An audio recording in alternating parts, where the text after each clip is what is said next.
네. 어서 오십시오. 함익병수입니다. 네. 매주 화요일 밤 여러분들과 함께하고 있는 함익병수. 오늘은 정말 귀한 분 모셨습니다. 네. 저는 여긴 좀 아니에요. 쿨 터보. 그러니까 1990년대죠. 그 다음에 김범수 씨부터는 이제 저희하고 같이 가요. 네네네. 이은미, 네. 브라운 아이드 걸스, 네. 조피디 뭐 이런 분들 네, 작업하셨잖아요. 네네네. 거기는 이제 우리가 좀 가요. 아, 네네. 네. 네.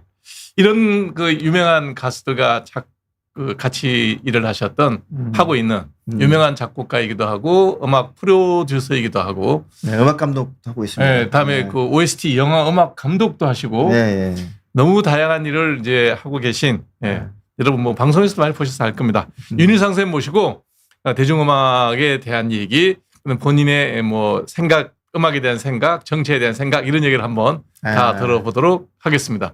영턱스 노래도. 윤희님이라고. 윤희님이. 저기 어디야? 로키 산맥의 네. 콜로라도에 계신 분이에요. 와, 그러시구나. 네, 네. 운동할 때 터보나 영턱스 클럽 노래를 틀어놓고 하신다고요. 운동이 저절로 되실 겁니다. 네, 그렇죠. 네. 근데 네. 저 이것부터 좀 문제 물어보고 싶었어요. 네네.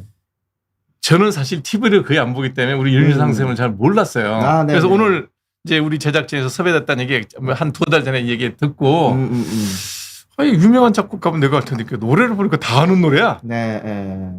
딱 느끼는 거예요. 왜 우리는 클래식 음악은 작곡가만 기억하고 대중가요는 왜 가수만 기억할까요? 이게 왜 이럴까요? 아마 우리의 음악들이 200년이 지나면 그렇게 될 수도 있죠. 네.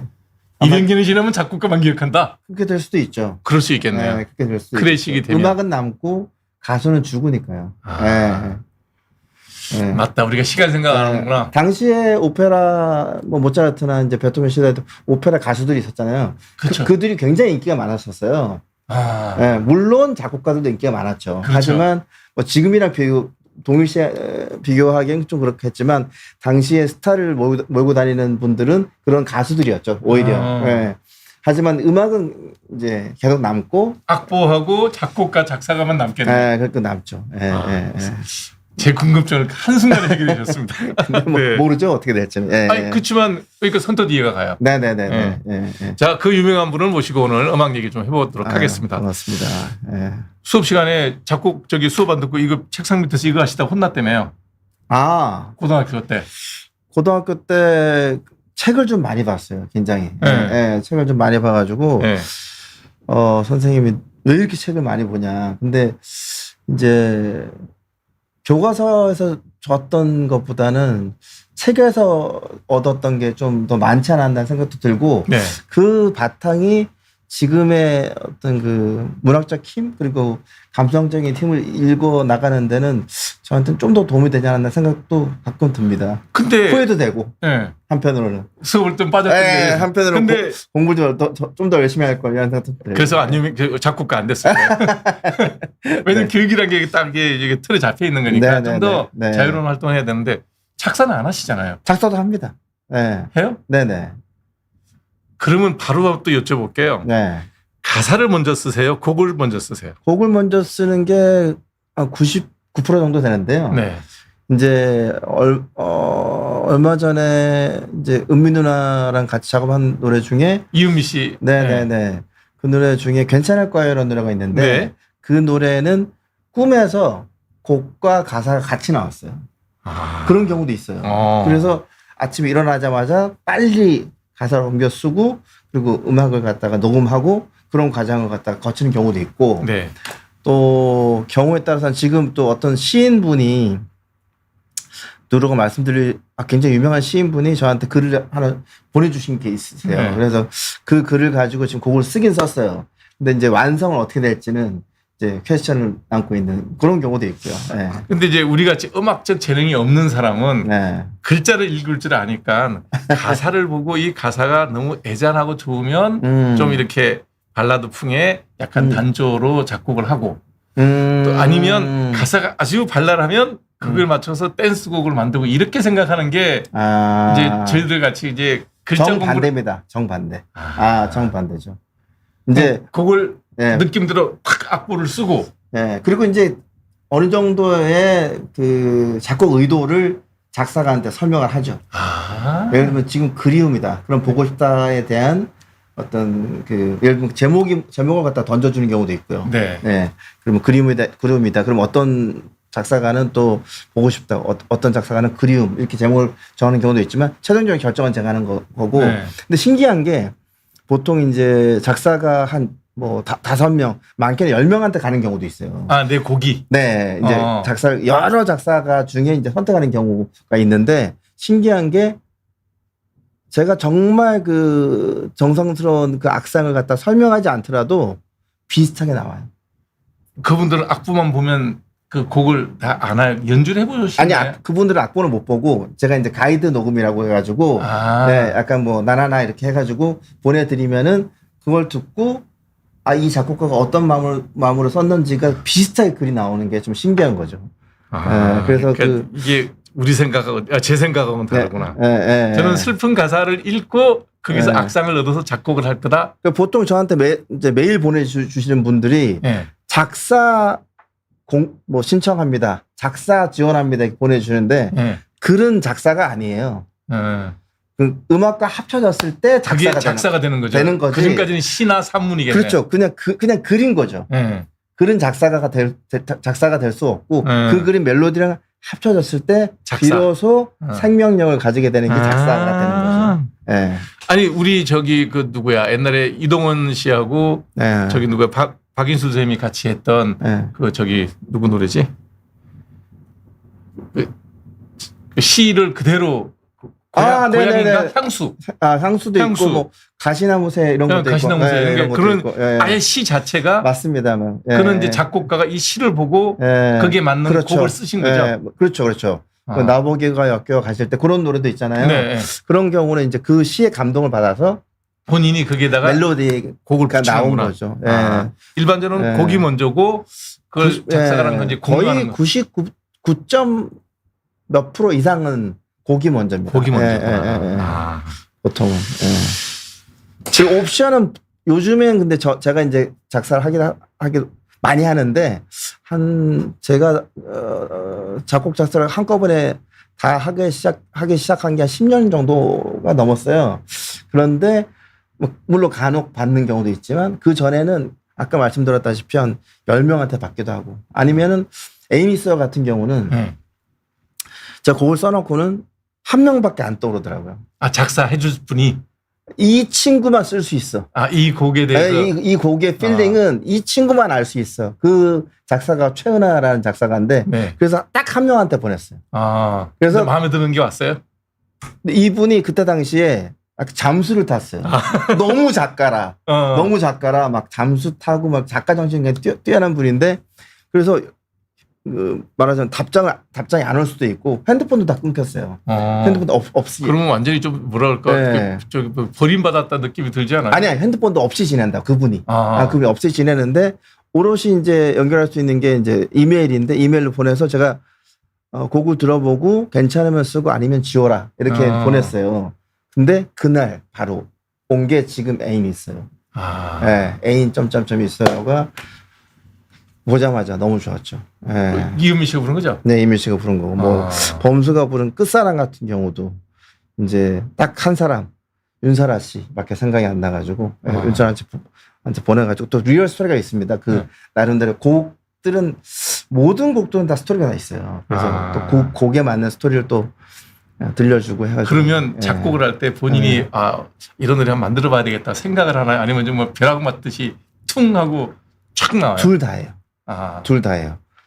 그렇게 나오는 곡은 매일 써요.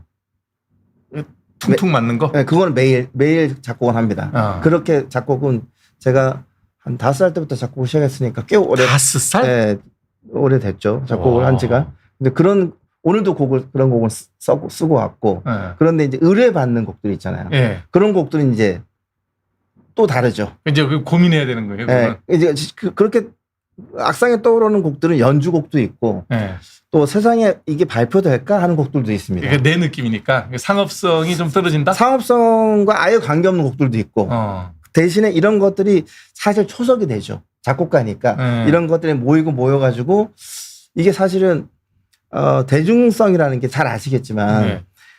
너무 대중을 지향해도 대중성이 없는 거거든요. 그래서 예, 약간 이 뭐랄까 아부하는 노래 같아요. 아니야, 반발짝 앞서가야 돼요. 그래야지 대중분들도 조금 좋아할 수 있는 여지가 많이 있을 수 있는 부분이 있는데 너무 따라가는 것보다는 그게 좋다고 생각하는데 그런 측면을 보자면 이제 계속 떠오르는 악상이 축적돼가지고 또 뭐 조금 앞서가는 음악을 만들 수 있지 않을까 생각이 들어요. 예. 근데 90년대면 벌써 한 35년 전이란 말이에요. 제가 데뷔한 지가 지금 내년이면 35년, 5주년. 그러니까요. 1990년 데뷔더라고요. 작곡가로 정식으로 데뷔한 나온 게. 한 게 92년이고요. 네, 92년이고 이제 92년에 이제 방송음악으로 먼저 데뷔했어요. SBS. 그 방송 개국했을 때. 그리고 93년도에 이제 첫 음반이 나온 거. 누구예요? 박준희 씨라고요. 잘 모르겠다. 있었습니다. 그리고 그 뒤에 미스터2 난단지 날뿐 뭐 이런 곡들이 나오겠죠. 그 사이에 제가 별로 관심 없어하는 댄스 음악도 있고. 댄스 많이 했습니다. 그래서 초기에는 21살 때 아마 2살 때 첫 밀리언셀러.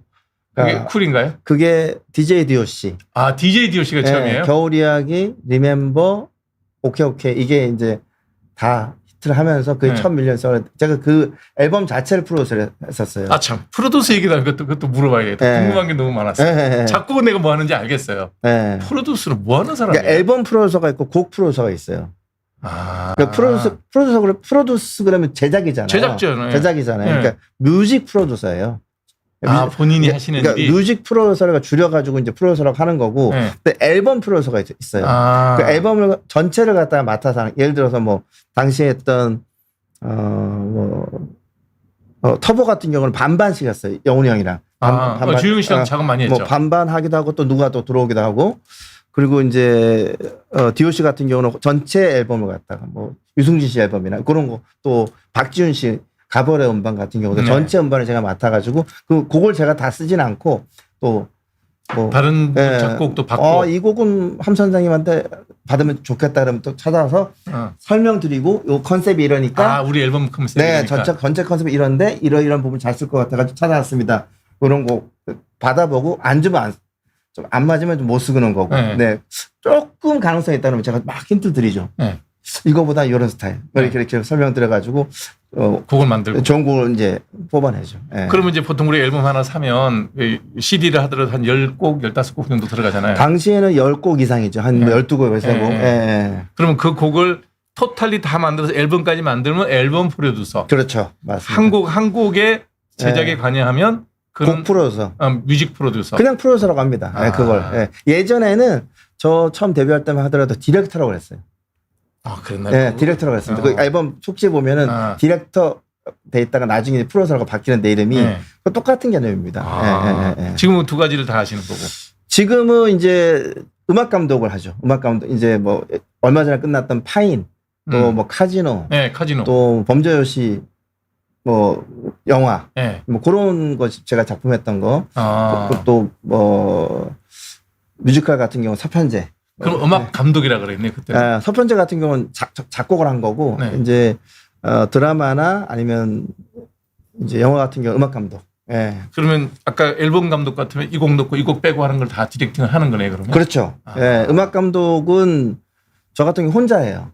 어떤 스텝이랑 같이 이제 특히 영화 같은 경우 혼자 지금 10월 15일 날 또 개봉할 영화가 있는데 중간계라고 그것도 혼자 다 했었습니다. 그러면 작곡, 편곡, 믹싱까지 가사까지 다. 그러면 이제 곡 프로듀싱은 다 한 거네요. 그러면 음악 감독이 되는 건 그것도 영화에 넣을 때 또 영화랑 맞추는 거예요? 그렇죠. 힘드시겠다. 영화 같은 경우는 책 단계에서 음악을 만드는 경우가 있고 드라마도 마찬가지입니다. 그렇죠. 그리고 이제 대부분 요즘은 사전 제작이 많기 때문에 그림을 보고 거기에 맞게끔. 또 편집이 계속 바뀝니다. 오늘도 또 편집이 바뀌어가지고. 편집 바뀌면 음악 바뀌게 되겠나요? 바뀌어야죠. 인점이 바뀌니까. 길이도 바뀌고. 그게 아주 노가다입니다.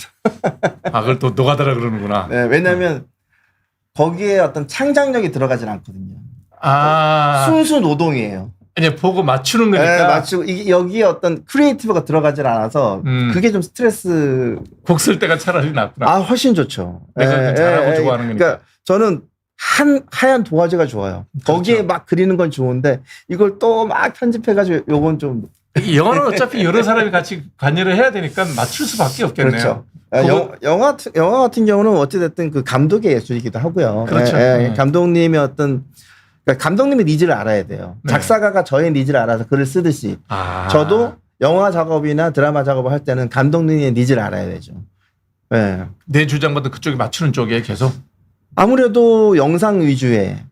그래도 작품이죠. 우리 왜 알프레드 히치콕 감독 영화 같은 거 보면 네. 사실 그 음악 무섭게 나오는 음악 없으면 별로 안 무서울 것 같아. 전혀 안 무섭죠. 네. 그렇게 힌트를 주기도 합니다. 음악 감독이.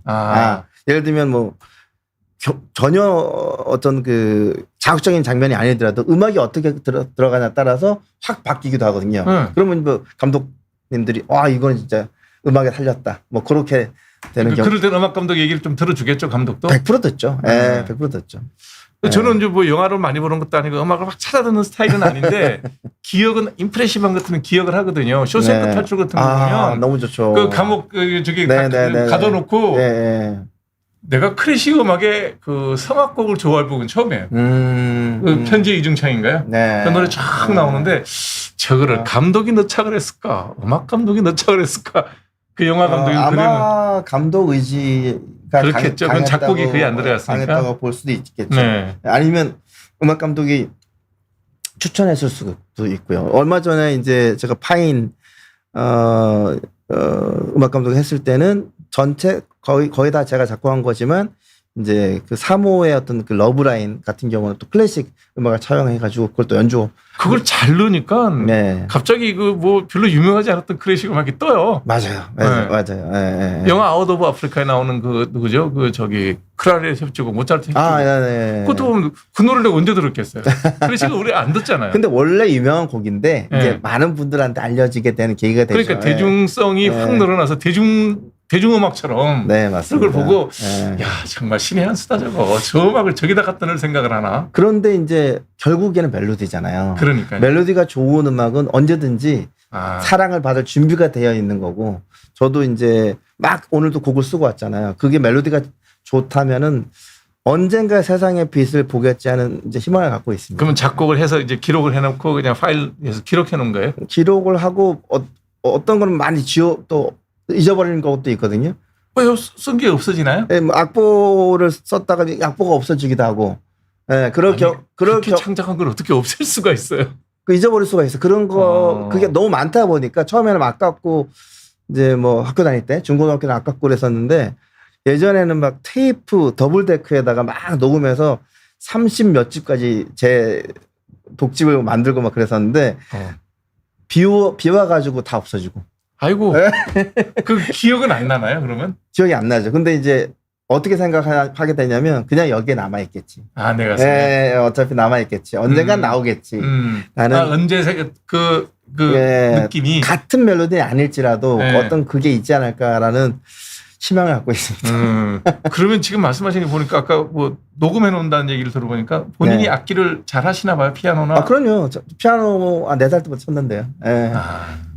어떤 분은 기타로 작곡하시는 분이 있고. 기타로 쳤습니다. 이번에 이제 파인이라는 작품은 제가 그 시대를 갖다 70년대를 잡아가지고 70년대 올드락 그때를 잡아가지고 제가 기타를 공부했어요. 1년 동안. 공부한다고 돼요? 1년만 하면 이게 잘 돼요? 네, 그래서 녹음을 제가 거의 다 연주한 걸로 녹음을 해서 좀 부족하지만 그래도 그때 감정을 살리려고. 음악적인 재능이 정말 많으시구나. 그러니까 다 쓸 때 작곡하고 그랬지. 근데 그래도 궁금한 게 그렇게 신나게 댄스 음악을 작곡하시다가 2000년도에 들어오시면 이제 우리 같은 사람하고 좀 어울리는 노래를 많이 작곡을 하세요. 이게 발라드라든지 그게 전혀 장르가 다르면 좀 생소하지 않아요? 어차피 음악이라는 언어로 모든 걸 전 다 해보고 이제 생을 마감하는 게 목표이기 때문에 전혀 저한테는 이제 생경한 게 아니고요. 근데 댄스 음악을 많이 할 때도 댄스 음악이라는 장르를 빌렸을 뿐이지 그 안에 들어가는 화성이라든지 그런 것들은 제 감성이거든요. 예컨대 이제 뭐 터보의 뭐 러브지다 그런 곡도 자세히 들어보면 그 발라드성이 굉장히 강해요. 마이너 발라드성이 굉장히 강해서 또 댄스 음악인데 눈물이 난다. 근데 그런 얘기를 했었거든요. 그런 것들이 이제 스며 들어가 있는 거죠. 예. 그래도 이제 듣는 이제 음악을 우리가 이제 소비한다는 표현이 좀 그런가? 우리가 이제 음악을 소비하는 거죠. 예. 선택을 할 때 저는 일단 댄스풍이 탁 나오면 어지간하면 그냥 스킵하는 쪽이에요. 취향이. 근데 이제 뒤에 나온 노래들 저는 이제 브라운 아이드 걸스랑 그 저기 조피디랑 같이 했던 홀드 더 라인. 요게 보면 약간 댄스풍이긴 한데 노래 듣는데 되게 좋더라고요. 그래서 나도 댄스 음악을 좀 좋아하나? 뭐 이러면서 최근에 나온 아파트는 어떠세요? 안 좋아요. 안 좋아? 그거는 와닿지 않아요. 그래요? 뭐 전 세계 뭐 몇억 명이 보고 했다는데 골드는 어떠세요? 골드는 그런 노래 별로 안 좋아하세요. 요즘에 제가 들은 거 최신곡 중에서는 반딧불. 이게 65세를 좀 감안해 주세요. 아니요. 뭐 65세가 아니고 15세도 그런 감성을 가질 수가 있습니다. 그건 취향이니까. 그러니까 우리가 듣는 사람이 이런데 작곡하는 사람이면 더 우리보단 취향이 강할 텐데 이렇게 시대에 맞춰가면서 다양한 장르잖아요. 심지어 트로트도 하시고. 트로트는 아닙니다. 사실 아모르 파티 트로트 아니에요? 아모르 파티가 사실 트로트 곡은 아니에요. 그 곡 자체 자세히 이제 들어보시면 트로트 가수분이 부르신 거죠. 그러니까 약간 댄스풍이긴 하지만 김연자 씨가 불러서 그런지 약간 라틴에 그런 뭐 가까운 느끼기도 하고 곡이기도 하고 정식 트로트라고 하기에는 조금 그렇죠. 정식 트로트는 아닌데 김연자 씨가 부르니까 또 그렇게 들리기도 한데 맞습니다. 어찌됐든 그분이 음악을 소화할 수 있을 만큼 작곡을 했다는 거 아니에요? 뭐 초반에는 힘들게 녹음하긴 했죠. 근데 너무 잘 불러주셔가지고. 잘 부르기도 했고. 작사는 누가 하셨어요? 그때 이건우 형님이. 저는 제목을 보고 대한민국 최고의 그게 니체가 이걸 대중가요에 그것도 트로트에 이게 왜 이렇게 했나? 가사를 내용을 보면 뭐 통속적인 사랑 얘기도 하고 운명에 관한 얘기긴 한데 운명에 관한 내용. 그 제목은 신철 씨가 만들었어요. 철이어미의 신철 씨. 그분은 철학을 좀 하셨나요? 그분이 제가 알기로는 그런 책도 많이 읽고. 저도 개인적으로 니체를 상당히 좋아하고 고등학교 때 상당히 염세주의에 많이 빠졌었습니다. 그 우리나라 대중가요 중에 가장 철학적인 제목이 붙어 있어가지고. 그러니까 뭐 많은 분들이 혼돈하시는데 파티가 아니고 파티입니다. FATI. 맞습니다. 많은 분들이 이제 혼돈하시더라고요. 그래서 아니 저는 이제 제목을 보고 처음에 제목 보고 들었어요. 들었는데 음악은 이제 대중음악이고 가사도 또 그렇게 막 심오한 철학적인 느낌은 없어요. 그렇죠. 그래도 그냥 흔한 사랑 노래는 아니에요. 그렇죠. 흔한 사랑 노래는 아니니까 거기에서 오는 또 뭐 메시지가 있는 것 같아요. 그리고 또 이제 리듬은 좀 경쾌하고. 네, 맞습니다. 그래서 내가 야 정말 우리 같은 우리나라 대중가요 제목 중에는 최고다. 멜로디는 별로시고. 아니요. 이런 무거운 주제를 그것도 뭐 니체 뭐 얘기가 나오는 그런 무거운 주제를 이렇게 가벼운 음악으로 좀 이렇게 부담 없이 들을 수 있잖아요. 맞습니다. 그래서 이게 대중가의 힘이구나. 이거 아니면 근데 우리가 니체를 한번 얘기를 해보겠어요? 그게 대중 예술의 힘인 것 같고요.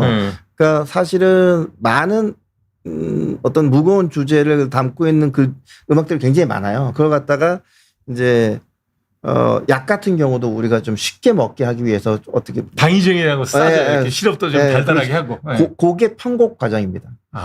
그런 편곡 과정을 거쳐서 좀 섭취하시기 쉬우시게 쉽게 대중들이 그렇게 만드는 과정들의 편곡 그리고 또 프로세싱 과정도 그렇게 이루어지는 거고 그리고 또 그래서 조금 반발짝 앞서 나가는 게 그래서 중요하긴 합니다. 그러니까 아모르 파티라고 이름을 노래 제목을 붙일 때는 본인이 붙인 거예요? 작사가가 붙인 거예요? 작사가가 원래 그 처음부터 왔었어요. 아모르 파티를 한번 만들어보자. 그래서 신철 형님이 작사 전체에 하나도 관여한 게 없는데 제목 자체가 주는 바가 굉장히 크기 때문에 아마 그 작사가 두 분이 공동 지분을 알고 있어요 지금. 그러면 돈 얘기 살짝 좀 해보려고. 하지 마세요. 아니. 작곡을 할 때 우리가 보통 이렇게 저작권을 얘기할 때 작곡자 비중 얼마, 작사자 비중 얼마? 동일해요. 5대5예요? 네. 와 크다. 네. 동일해요. 우리나라만 좀 그런 것 같더라고요. 작곡이도 많지 않아요? 원래 많아야 되죠, 사실은. 많아야 되는데 이거는 좀 위험한 발언이긴 합니다. 아니, 우리가 난 생각할 때 한 7대3, 8대2 이렇게 생각했거든요. 근데 이제 편곡 비율이 또 있어요. 작곡 비율이 예를 들어서 뭐 4대4다 그러면은 이제 2가 편곡 비율. 근데 보통 작곡가가 편곡까지 하는 경우 다 하는 경우가 많으니까. 그러면 4-4이면 6대4 이렇게 되겠네요. 네, 그렇게 되겠죠. 무슨 또 그런 게 궁금해요. 그러면 거기는 노래방 수입, 음원 수입도 다 같은 비율이에요? 네, 같은 비율이에요. 예를 들어서 뭐 오늘도 어떤 리메이크를 한다. 그럴 때도 똑같이 이제 인격에 대한 그런 것도 봤죠. 똑같이. 사실 저는 그런 쪽을 전혀 몰라가지고 아내가 그런 일을 다 해서 저는 잘 모릅니다. 그게 현명한 거예요. 돈은 여자가 관리해야 남아있지 남자가 돈 관리해서 굳어있는지 뭐 남아있고 안 남아있고 그거가 중심이 아니고 좀 모르고 싶어서요. 그렇죠? 귀찮죠? 그냥 예술에 집중하고 싶어가지고 나름대로. 저도 진료하는데 진료가 편하지. 그 회계장부 들다 보면 일단 눈 아파. 또 와이프가 또 어카운팅 전공해가지고요. 부인이? 집사람은 그거도 전공 안 했는데 하여튼 돈은 잘 계산하더라고. 네네네. 자, 저는 제 개인 또 궁금한 건데 홀드 더 라인이라는 게 그게 약간 이제 되게 댄스풍이긴 하지만 또 발라드풍도 있고 막 그렇잖아요. 발라드 풍은 없죠. 그런 거 없는가? 내가 좋아서 발라드라고 느끼나? 네네네. 제가 발라드를 좋아하니까. 그 조 PD하고 브라운 아이드 걸스 같이 한 거 아닌가요? 네, 오래됐죠. 노래 가사 같은 거는 누가 쓴 거예요? 조 PD가 썼어요. 그때 당시에 사실은 이제 뭐 사랑한다. 주현미 누나랑 같이 한, 그리고 또 메이단이랑 같이 한 끌려. 그 곡들이 전부 다 조 PD랑 저랑 같이 한. 그러니까 곡은 제가 다 쓰고 가사는 조 PD가 하고. 저는 작편곡을 하고 가사를 조 PD 분이 하고 또 랩 메이킹도 조 PD가 하고 그렇게 해가지고 싱글을 또 많이 발표했고 그 곡 중에 한 곡이에요. 뭐 이승철 씨랑도 하고 뭐 승철이 형이랑은 인연이라는 발라드랑 그다음에 그 전에 오늘도 난 이란 곡으로 같이 그 노래는 뭐 지금도 뭐 그저께 이제 인천 공연할 때 내가 갔다 왔었는데 그 두 곡은 다 나오더라고요. 그래요? 승철이 형이 거기 인천에서도 공연했거든요. 전국 투어 하는데 인천 공연이 있어가지고 이제 가까이서 하니까 예전에 그 오늘도 난 작업하기 전에 승철이 형님 전국 투어 제가 디렉트 받았었어요. 편곡 다시 하고. 이번에도 공연 되게 재밌게 하더라고요. 너무 잘하시죠. 너무 잘하시죠. 2시간을 혼자서 그냥. 너무 잘하시죠. 공연계에 거의 뭐 보물 같은 분이죠, 사실. 라이브 공연. 저도 오랜만에 봤는데 제가 레지던트 할 때 아마 그 오늘도 난 이 노래가 그래요? 30년은 됐겠다. 30년 30년 됐을까요? 왜냐면 레지던트 때 우리가 들었거든요. 맞아요. 제가 전부 때 30년 전이니까. 맞습니다.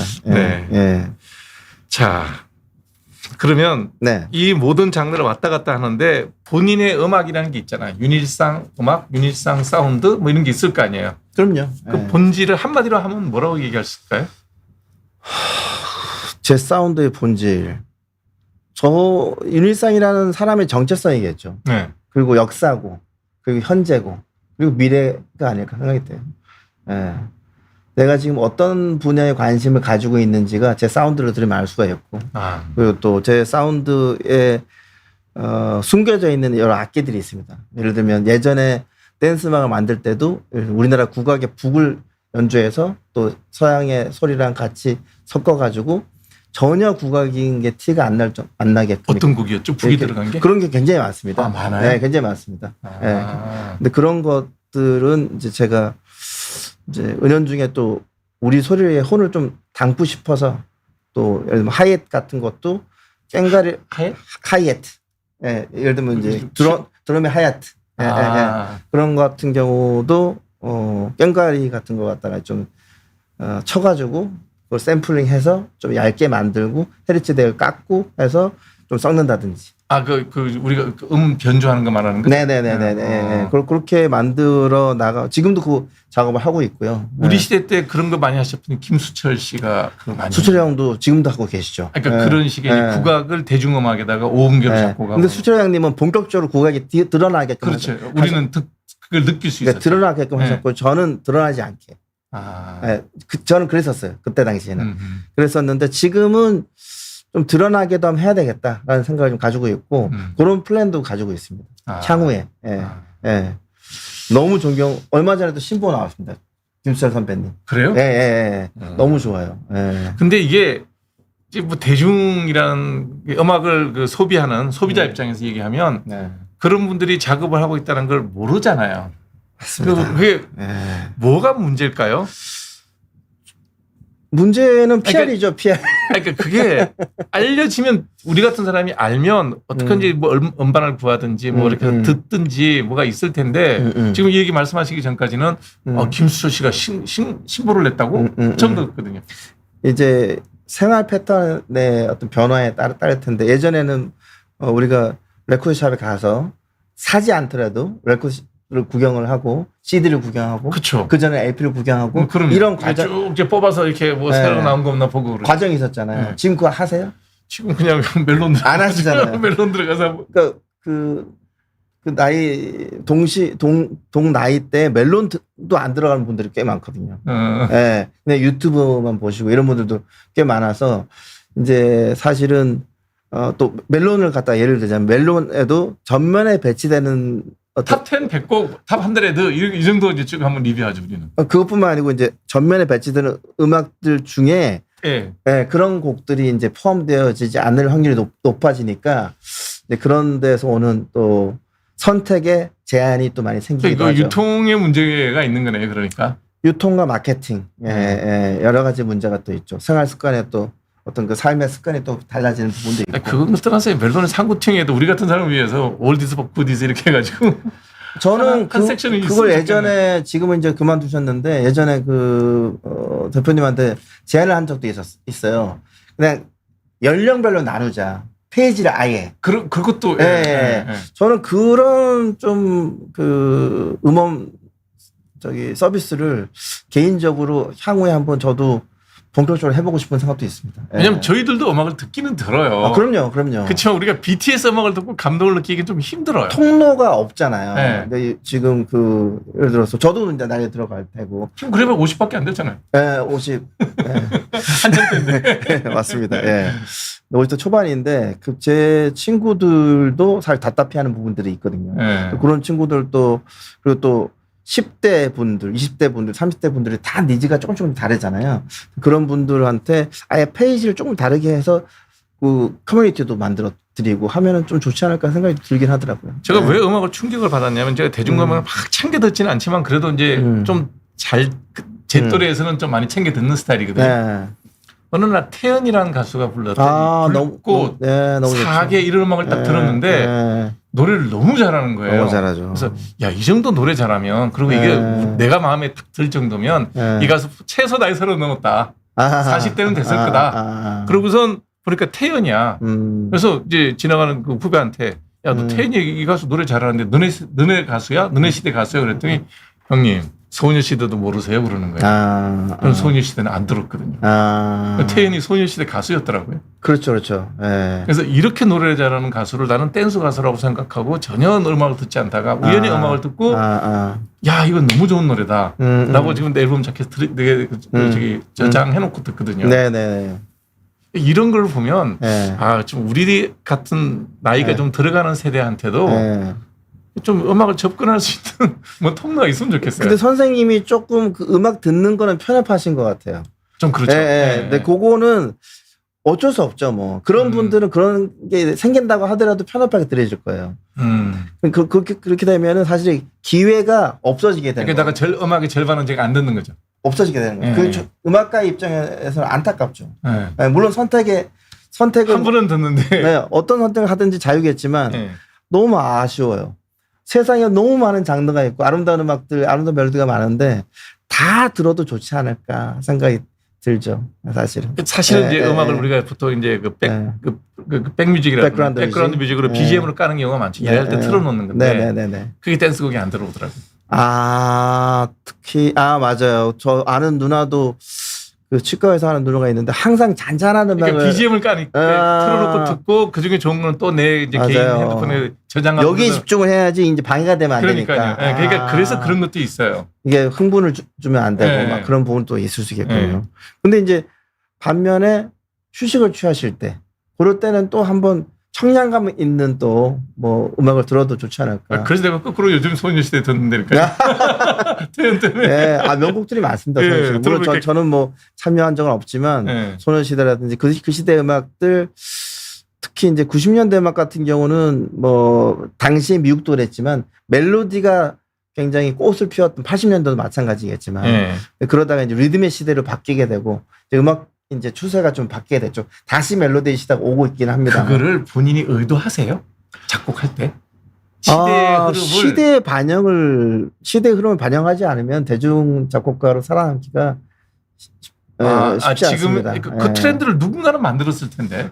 뭐 제가 사실 90년대는 제가 만든 부분도 있고 그리고 앞으로도 제가 만들고 싶은 욕심도 있지만 이제 그게 사실은 아까도 말씀드렸다시피 사람들의 어떤 생활 습관 그런 것들이 다 음악 흐름과 같이 가요. 그러니까 그런 거를 세상이 지금 어떻게 대중들의 삶이 어떤가 이런 걸 먼저 보시나요? 당연히 보죠.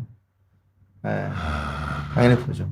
그래서 뭐 내가 요번에 작업은 뭐 20대 가수분들이 한다. 그리고 20대 어떤 그 친구들의 삶을 갖다 정서 상황이라든지 삶을 당연히 들여다보고 인터뷰도 하고 또 궁금한 게 있으면 또 메일도 보내기도 하고 또 수많은 사람 뭐 수백 명의 사람과 함께 또 이렇게 얘기도 하기도 하고 그런 과정을 그러니까 거치죠. 내 마음을 노래를 만들어서 너네들이 들으라가 아니라 들을 사람들의 마음이 어떤지를 먼저 파악을 하고 그거는 뭐 기본이지 않을까 생각이 들어요. 물론 이제 그 이전에 악상이 있는 거겠지만 이제 혼자 매일 쓰는 작곡 말고 이제 의뢰받아서 하는 곡들은 기본적으로 그런 리스너 분들의 어떤 상태도 감안을 해야 돼요. 늘 그러면 뭐 신문이나 이런 걸 통해서 대중들의 그 상황을 관심을 갖고 보시겠네요. 신문뿐만 아니고 커뮤니티도 들어가고 뭐 또 10대 분들이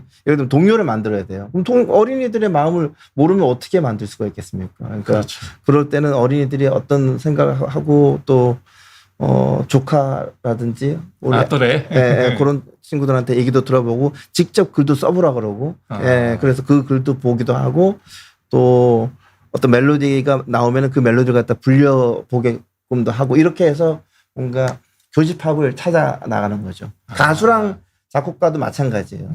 예를 들면 함 선생님 제가 곡을 쓴다 그러면은 제가 함 선생님을 좋아해야 돼 일단. 그렇죠. 첫 번째 이제 그 인간 대 인간을 좋아해야 되고 매력을 느껴야 되고 목소리도 좋아야 돼요. 그러면 나랑 근데 맞나? 너무 아름다운 목소리를 가졌어도 제 정서랑 안 맞을 수 있잖아요. 그렇죠. 교집합을 만들어 보는 거죠. 어떤 교집합이 있지? 이 목소리에 내 멜로디 중에 이런 부분이 있어. 근데 내가 아직 안 보여준 것 중에 이 목소리가 내가 가질 수 있는 뭔가 있을 것 같아. 그럼 이것도 끄집어내는 거죠. 끄집어내서 교집합을 또 만들어 보고 그래서 둘 다 만족했을 때 발표를 하는 거예요. 그러니까 가수 염두에 두는군요.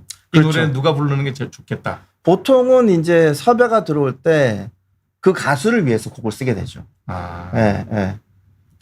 곡을 먼저 쓰고 가수를 줄 때도 있지만 그런 경우는 많이 없어요. 저 같은 경우는. 많이 없고 보통은 이제 아까도 계속 반복해서 말씀드리지만 곡은 매일 써요.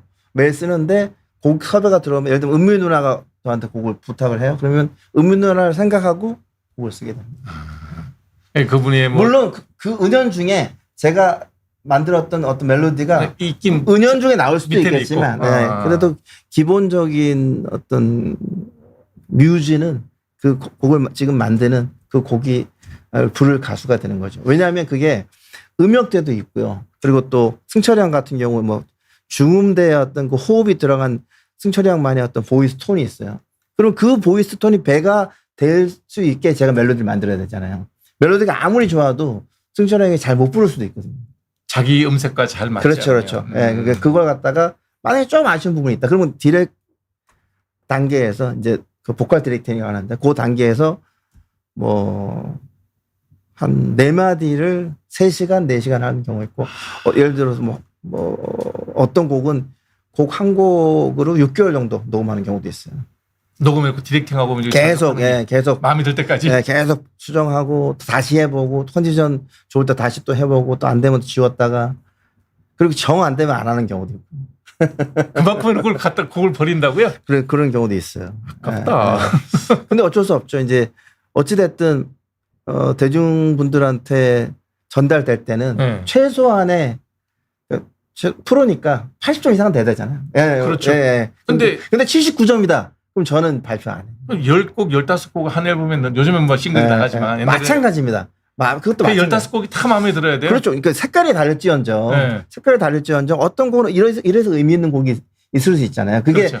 덜 대중적일 수는 있어도 그 가수와의 어떤 의지는 맞아야 떨어져야 되는 거죠. 근데 저도 옛날에 앨범을 많이 살 때는 어느 가수의 1번이 보통 이제 타이틀곡이라 그러잖아요. 그렇죠. 근데 그게 되게 히트곡이고 계속 방송도 그 노래를 부르는데 옛날 LP 같으면 뒤집어서 나온 노래가 더 좋은 게 내 마음에 드는 노래가 있어요. 나는 그것만 들어요. 맞아요. 그래서 아니 왜 이 노래를 왜 타이틀곡을 안 하고 있지 그러면 한 2, 3년 지나서 뜨는 경우도 있어요. 맞습니다. 그래서 이게 대중의 심리하고 작곡가, 작사가, 가수의 마음은 다 따로 노는 거야. 그게 딱 맞으면 따로 노는 것 같지는 않고 지금 말씀하신 거에 답이 있는데 시차가 있나요? 결국에 좋은 음악은 언젠가는 대중들한테 갑니다. 좋은 약은 언젠가 잘 되잖아요. 그렇죠. 그거는 맞아요. 시간의 문제구나. 그렇다. 시간의 문제죠. 제곡 같은 경우도 뭐 아까 얘기했던 아모르 파티 같은 경우도 3년 지나서 그러니까요. 가수도 놀래고 작곡가, 작사가도 놀랄 것 같아. 글쎄요. 뭐 그런 경우도 있는 거죠. 흔히 말하는 역주행이라 그러죠. 역주행 같은 경우가 꽤 있죠.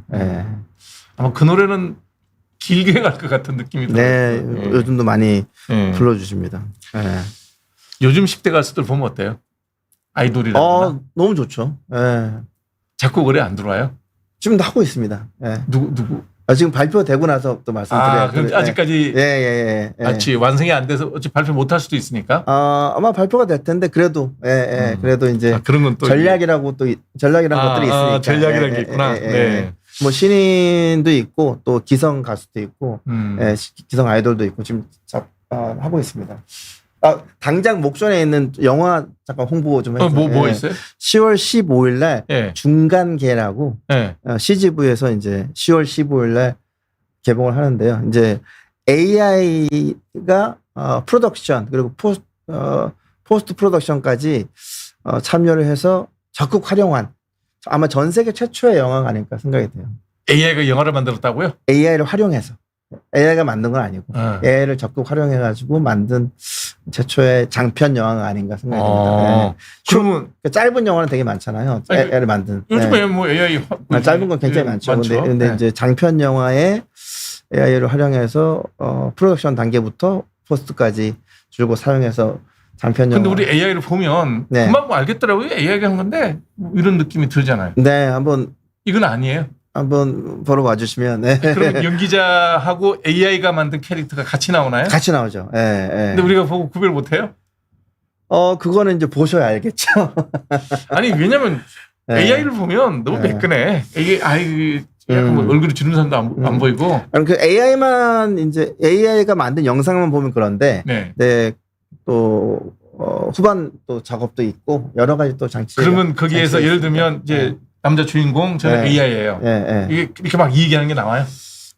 그렇죠. 양세종 씨와 또 뭐 이명준 씨 여러 또 배우분들 사람들 배우는 사람은 나올 거고 AI 캐릭터가 사람으로 나오냐고요? 사람은 아닙니다. 사람은 아닌데 어쨌든 나오긴 나옵니다. 환경으로 배경으로 배경은 아니고 인물이긴 인물인데 사람은 아닙니다. 중간계니까 사람과 기계 사이? 저기 저승사자. 저승사자. 제가 배우분들을 좀 이름을 좀 말씀을 드려야 될 것 같아요. 누가 나와요? 섭섭해하실 수 있으니까 다른 배우 양세종 씨, 이명준 씨, 변요한 씨, 변요한 씨, 김강우 씨, 방효린 씨를 비롯해서 많은 분들이 나오고요. 저랑 뭐 카지노 또 파인 같이 했던 강윤성 감독님이 또 연출을 하셨었고. 음악 총감독? 네, 음악 감독이고요. 작곡도 하시고? 그럼요. 혼자 다 하는 거예요? 그래서 작곡, 편곡, 연주. 요번에 또 국악기 연주를 또 김소엽 씨라는 또 피리 태평소 연주를 또 해줬어요. 예. 뭐 꽹가리, 징, 또 북 이런 거 제가 다 본인이 또 연주도 하시고 다 했었고 기타, 피아노 다 제가 다 했습니다. 대단하시구나. 다 했습니다. 음악 안 하셨으면 뭐 하셨을 것 같아요? 음악 안 했으면 다른 거 했겠죠. 뭐 그림을 그렸거나 아마 그림 그렸을 것 같아요. 그림도 잘 그리세요? 그림 뭐 잘 그렸었어요.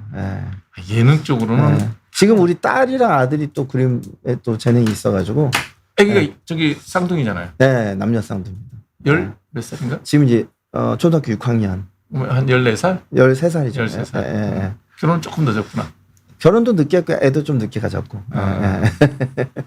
사모님은 어떻게 만났어요? 원래 전 독신주의였어요.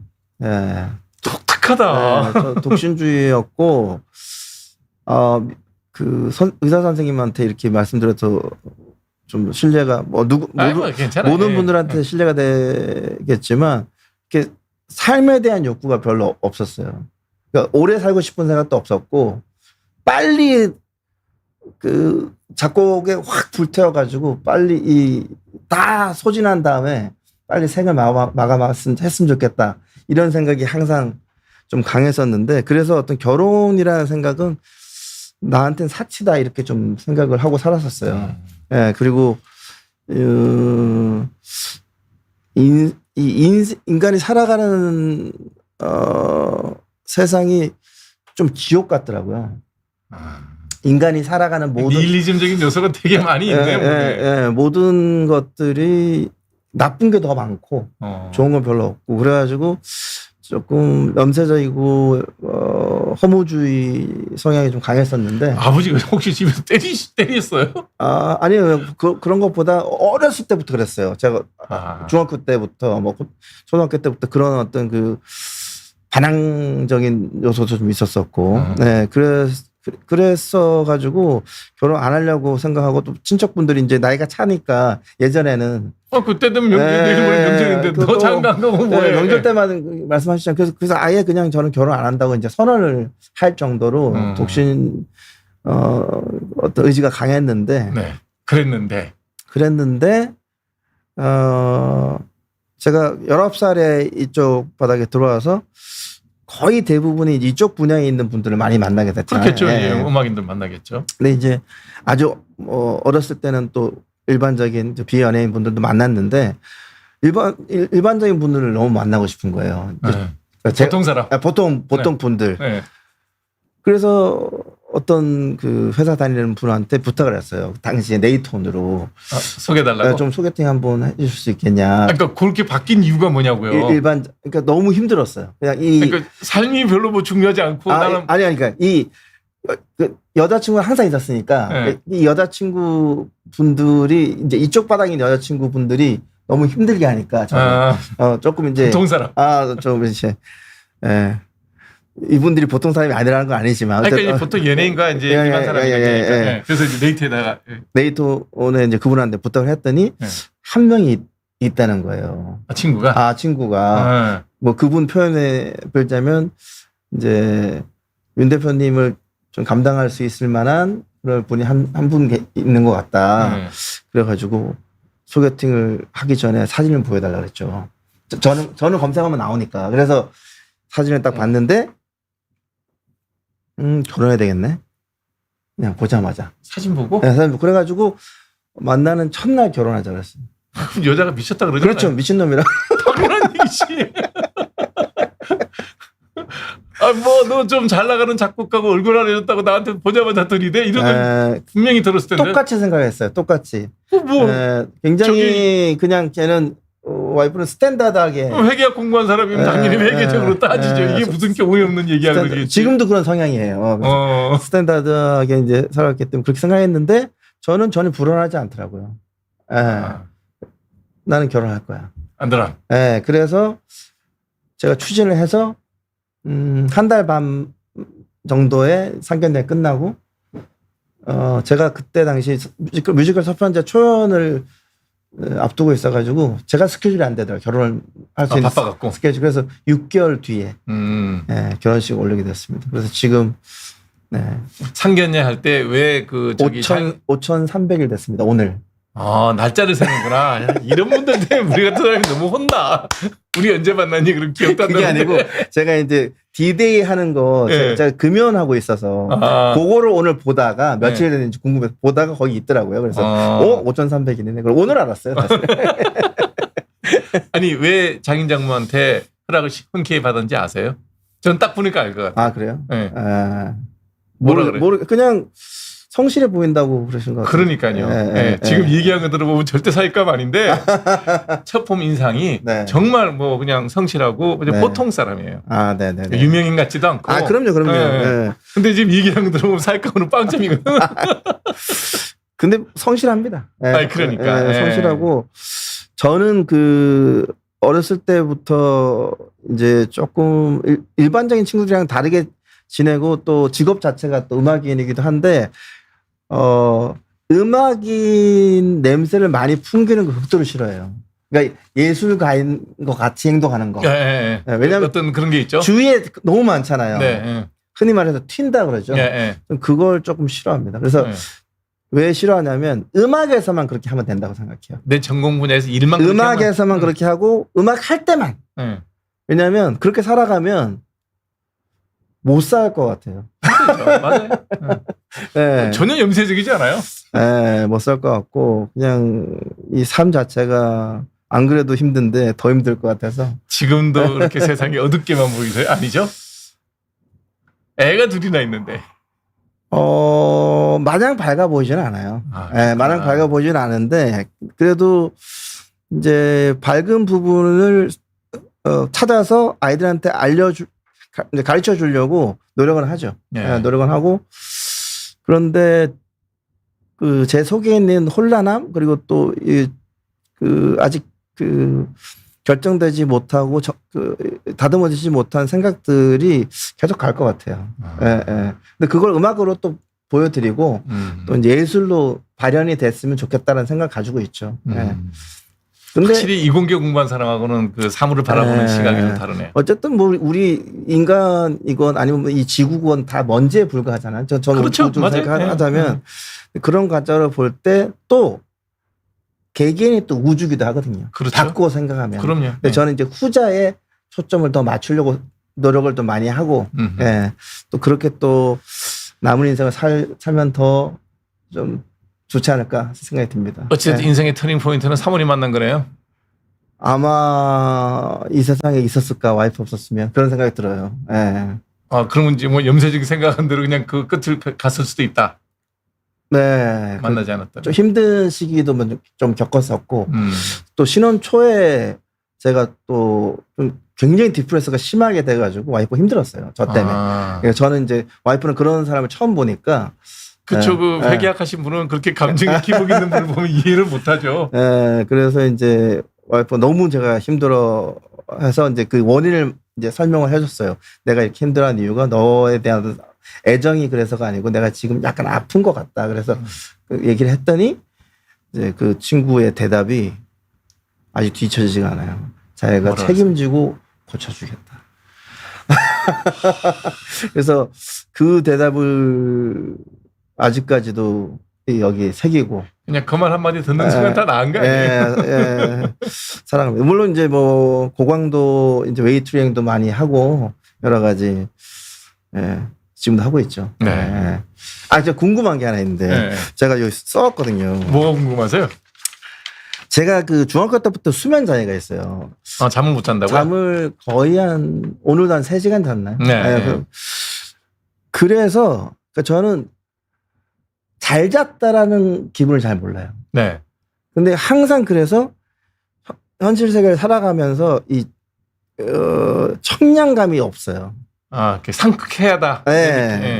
어젠가 날씨가 되게 좋았는데 그 하늘 보면 되게 상쾌한 날이었어요. 10초. 한 10초, 15초 정도.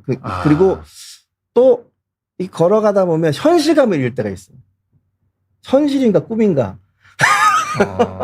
그런 어떤 3시간 자면 그것만 갖고도 그럴 수 있어요. 그래요?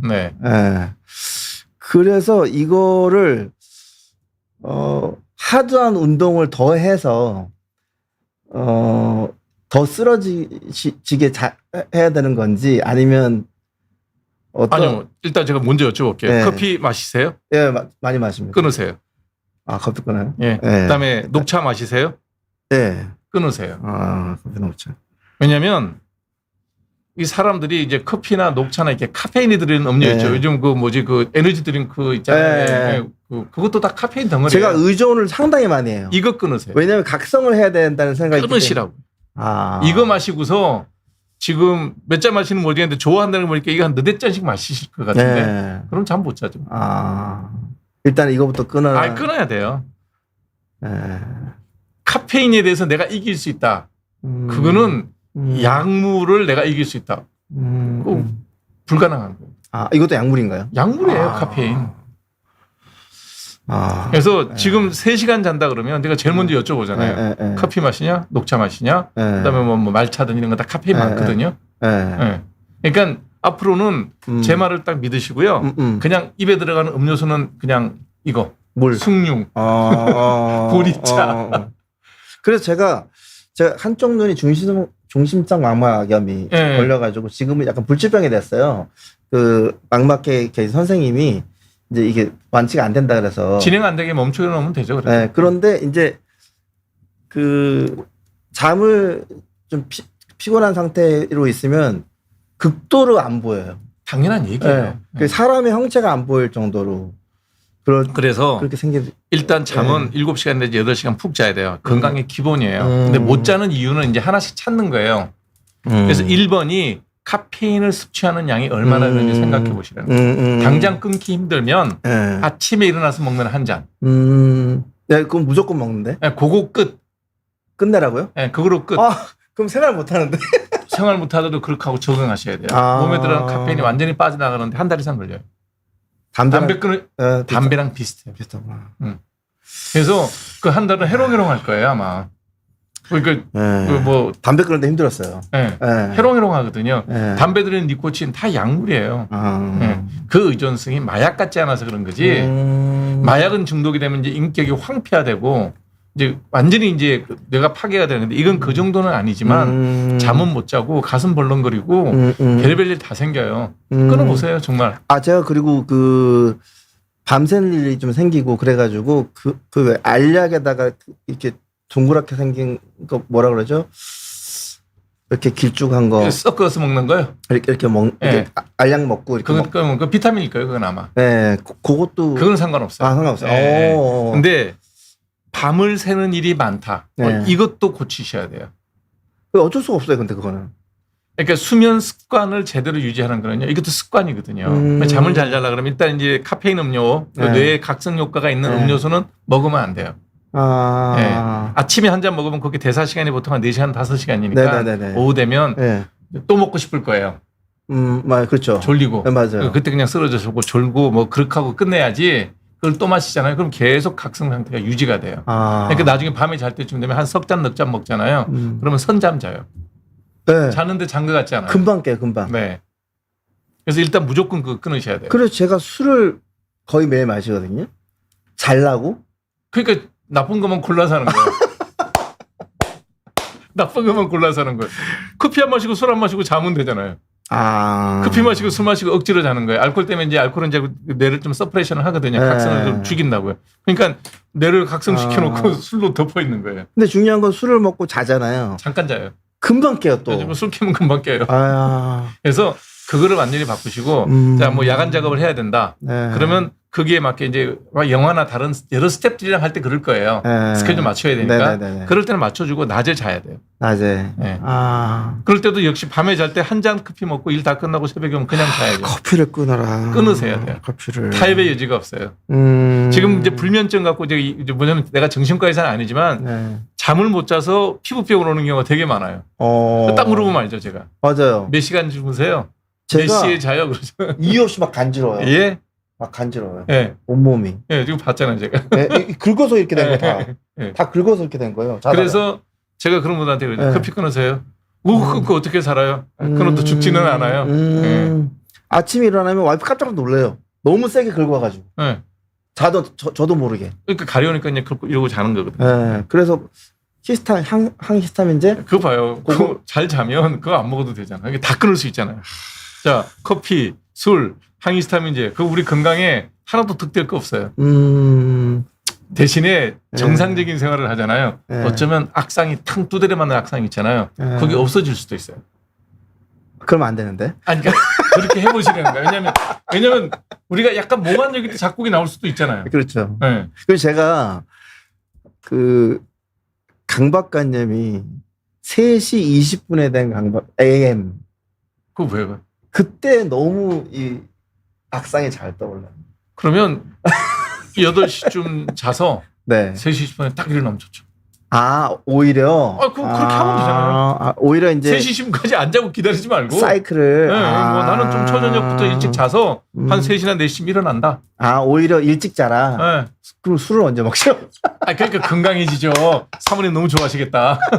아니, 와이프랑 저랑 잘 맞는 게 술인데 또. 그러니까 초저녁 한 잔 먹고 주무시면. 이거 너무 댓글을 안 댓글이요? 나중에 다 한번 정리해서 신문 다 받아줄 거예요. 네. 네네네. 자. 너무 도움되고요. 딱 한 가지만 더. 네. 피부 관련된 일이니까. 네. 제가 약간 좀 지성이에요. 네, 맞아요. 피부가 지성인데 나이가 들어서 그런지 이 귀에도 너무. 네, 맞아요. 귀 안에까지 다 빛이 기어요. 그리고 귀가 너무 간지러워. 네, 지루성 피부염이 생겨요. 근데 귀가 이게 해봤자 깨끗하거든요. 네. 근데 이 올량을 어떻게 방법이 없나요? 약 먹고 약 바르면 돼요. 진짜로요? 네. 간단해요.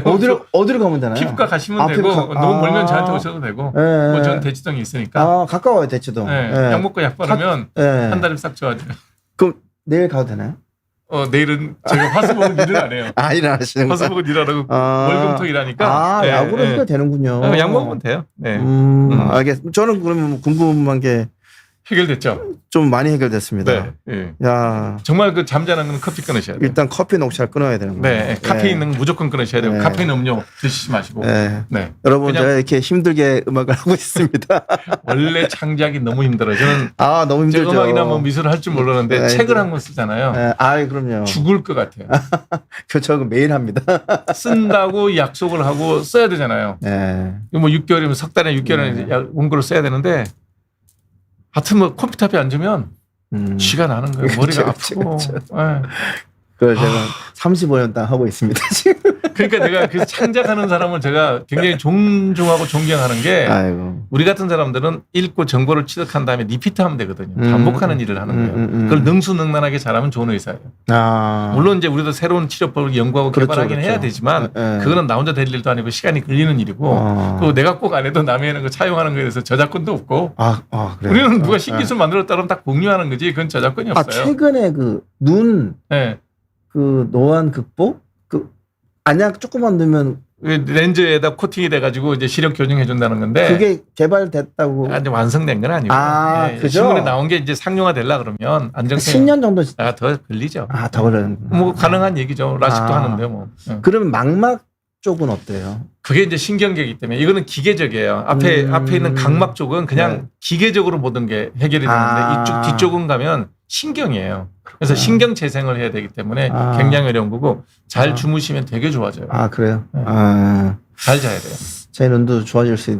잘 자보세요. 정말 50대이기 때문에 아직도 가변성이 있어요. 60 넘어가면 우리가 이제 가변성이 없어지거든요. 근데 젊었을 때는 아직도 젊은 나이고 그럼요. 얼마든지 리커버리가 되는 시기예요. 그러니까 뭐 선생님이 안과 선생님 황반변성이 오기 전에 잡아야 된다고. 그러니까 잘 자야 돼요. 일단. 알겠습니다. 네. 카페인을 끊어보도록 하겠습니다. 끊으세요. 확 좋아집니다. 네. 자, 제가 궁금한 건 저 질문 한번 해야 되나요? 뭐요? 2026년 서편제 다시 시작하는데요. 어떻게 알아요, 저분은? 어떻게 와바 TV?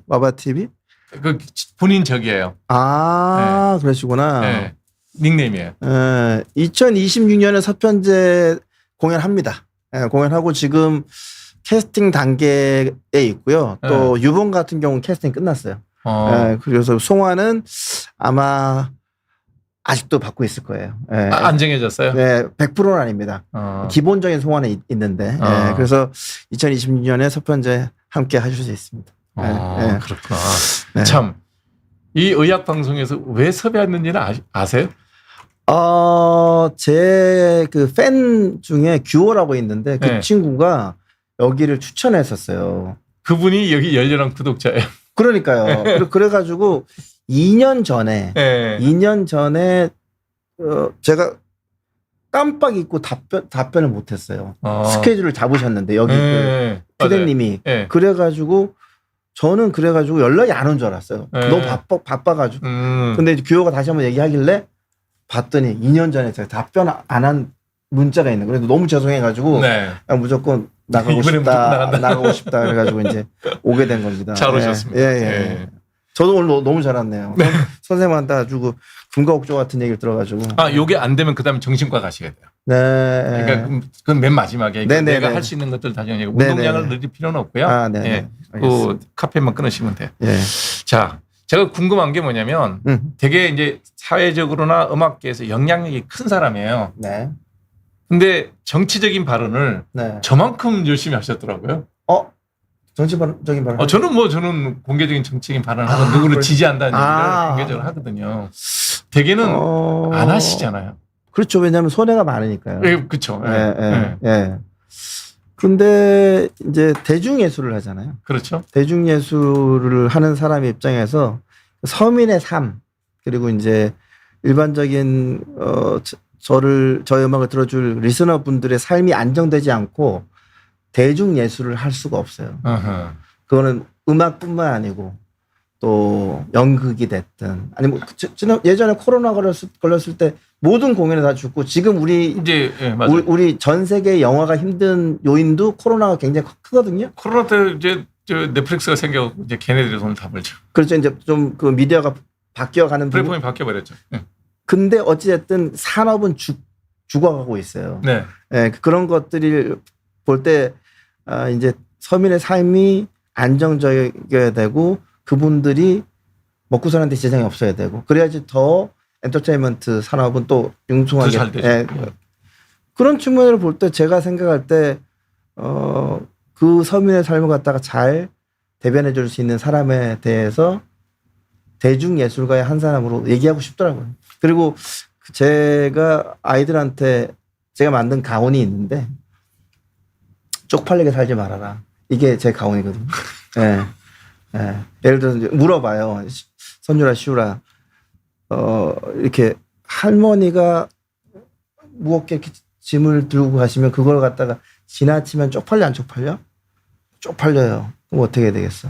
틀어줘야지. 들어드리고 밀어드리고 해야 되겠지. 그런 삶을 살고 싶어서 저도 아이들한테 부끄럽지 않은 삶을 살고 싶어서 악플도 많고 또 저한테 잘못된 프레임도 많이 씌워주고 또 일도 많이 끊겼어요. 그러니까 제가 그게 궁금한 거예요. 그러니까 이제 21대 대선에서 이재명 후보를 아주 공개된 자리에서 공개 연설도 하시고 그다음에 뭐 이렇게 로고송이라 그러나 그런 것도 만들어주고 예전부터 했는데요. 그러니까 이제 자기의 정치색을 드러내는 거 아니에요. 그러니까 본인한테 생길 게 하나도 없잖아. 생길 게 없는 정도. 손해는 확실히 있는 건 맞고. 없는 정도가 아니고 마이너스 뿐이죠. 그러니까 그 일을 대중 연예인들이 하기가 쉽지 않거든요. 저는 마이너스지만 분명히 그 많은 수의 대중한테는 플러스라고 생각해요. 그게 후회스럽지나 그렇지 않아요. 저 한 사람의 마이너스가 많은 분들이 또 광장에 나가게 했던 원동력이 됐을 것 같고 제가 생각할 때 저는 영향력이 없어서 그렇죠. 제가 영향력이 있었으면 더 했을 겁니다. 제가 보잘것없는 영향력을 가지고 있기 때문에 그 정도밖에 못한 거고 만약에 제가 연예인이었으면 이제 대중한테 이제 얼굴이 알려지고 이제 가수고 이러면 물론 얼굴 알려져 있지만은 지금 제 팬덤이 이렇게 있거나 그러지 않잖아요. 가수를 통해서 팬덤이 생기죠. 그렇죠. 그러다 보니까 그렇게까지 못한 거죠, 사실은. 효과가 없으니까. 저는 정치적 지향점이 저랑 이제 성향은 반대예요. 보수적인 사람이고 이제 하는데 저도 그 얘기를 하거든요. 그런 얘기를 하는데 뭐 다 반대하죠. 가까운 사람들은. 생기는 거 없이 왜 하냐. 너 정치할 거냐 해서 정치는 안 한다. 저도 마찬가지입니다. 정치할 생각은 없지만 많은 이게 세상이 이렇게 가야 된다고 생각을 한다. 이제 그래서 그 얘기를 한단 말이에요. 그러면 돌아오는 건 손해밖에 없어요. 맞아요. 왜 하지? 근데 저도 내 마음대로 내 생각은 그래요. 이게 나는 사회에 대한 나의 역할이 있다라는 생각을 한다라고 생각해서 하는 거거든요. 건전한 뭐 토론이나 건전한 방향에 다름이라면 충분히. 예. 근데 이제 그게 보면 이제 온갖 악플이 시달리시잖아요. 손해도 많이 보고 방송 섭외 같은 건 거의 없어질 거 아니에요. 그렇죠. 제가 3년 전에 25개가 없어지더라고요. 예. 근데 괜찮아요. 지나고 나니까 지금 제 정권이 바뀌었는데 25개가 돌아오던가요? 안 돌아오더라고요. 안 돌아오죠. 방송계에서 깊이 인물이에요, 그냥. 그러니까 이게 처음에는 권력의 뭐 압박 때문에 그럴 수 있을지 모르겠는데 방송하는 사람은 저 사람이 다음에 또 정권 바뀌면 또 어떤 일이 당할지 모르니까 아예 섭외 대상에서 빼버리더라고요. 저도 그런 경험 많이 하거든요. 네네네. 그래서 손해되는 일을 왜 하시나. 그리고 또 이제 어떤 분은 뭐 너가 이러니까 뭐 네 음악도 안 듣겠다 이런 분들이 그런 글을 보면 그걸 구별을 못해요? 음악과 그 사람의 정치적 성향을 연결시켜요? 그런 분들이 많아요.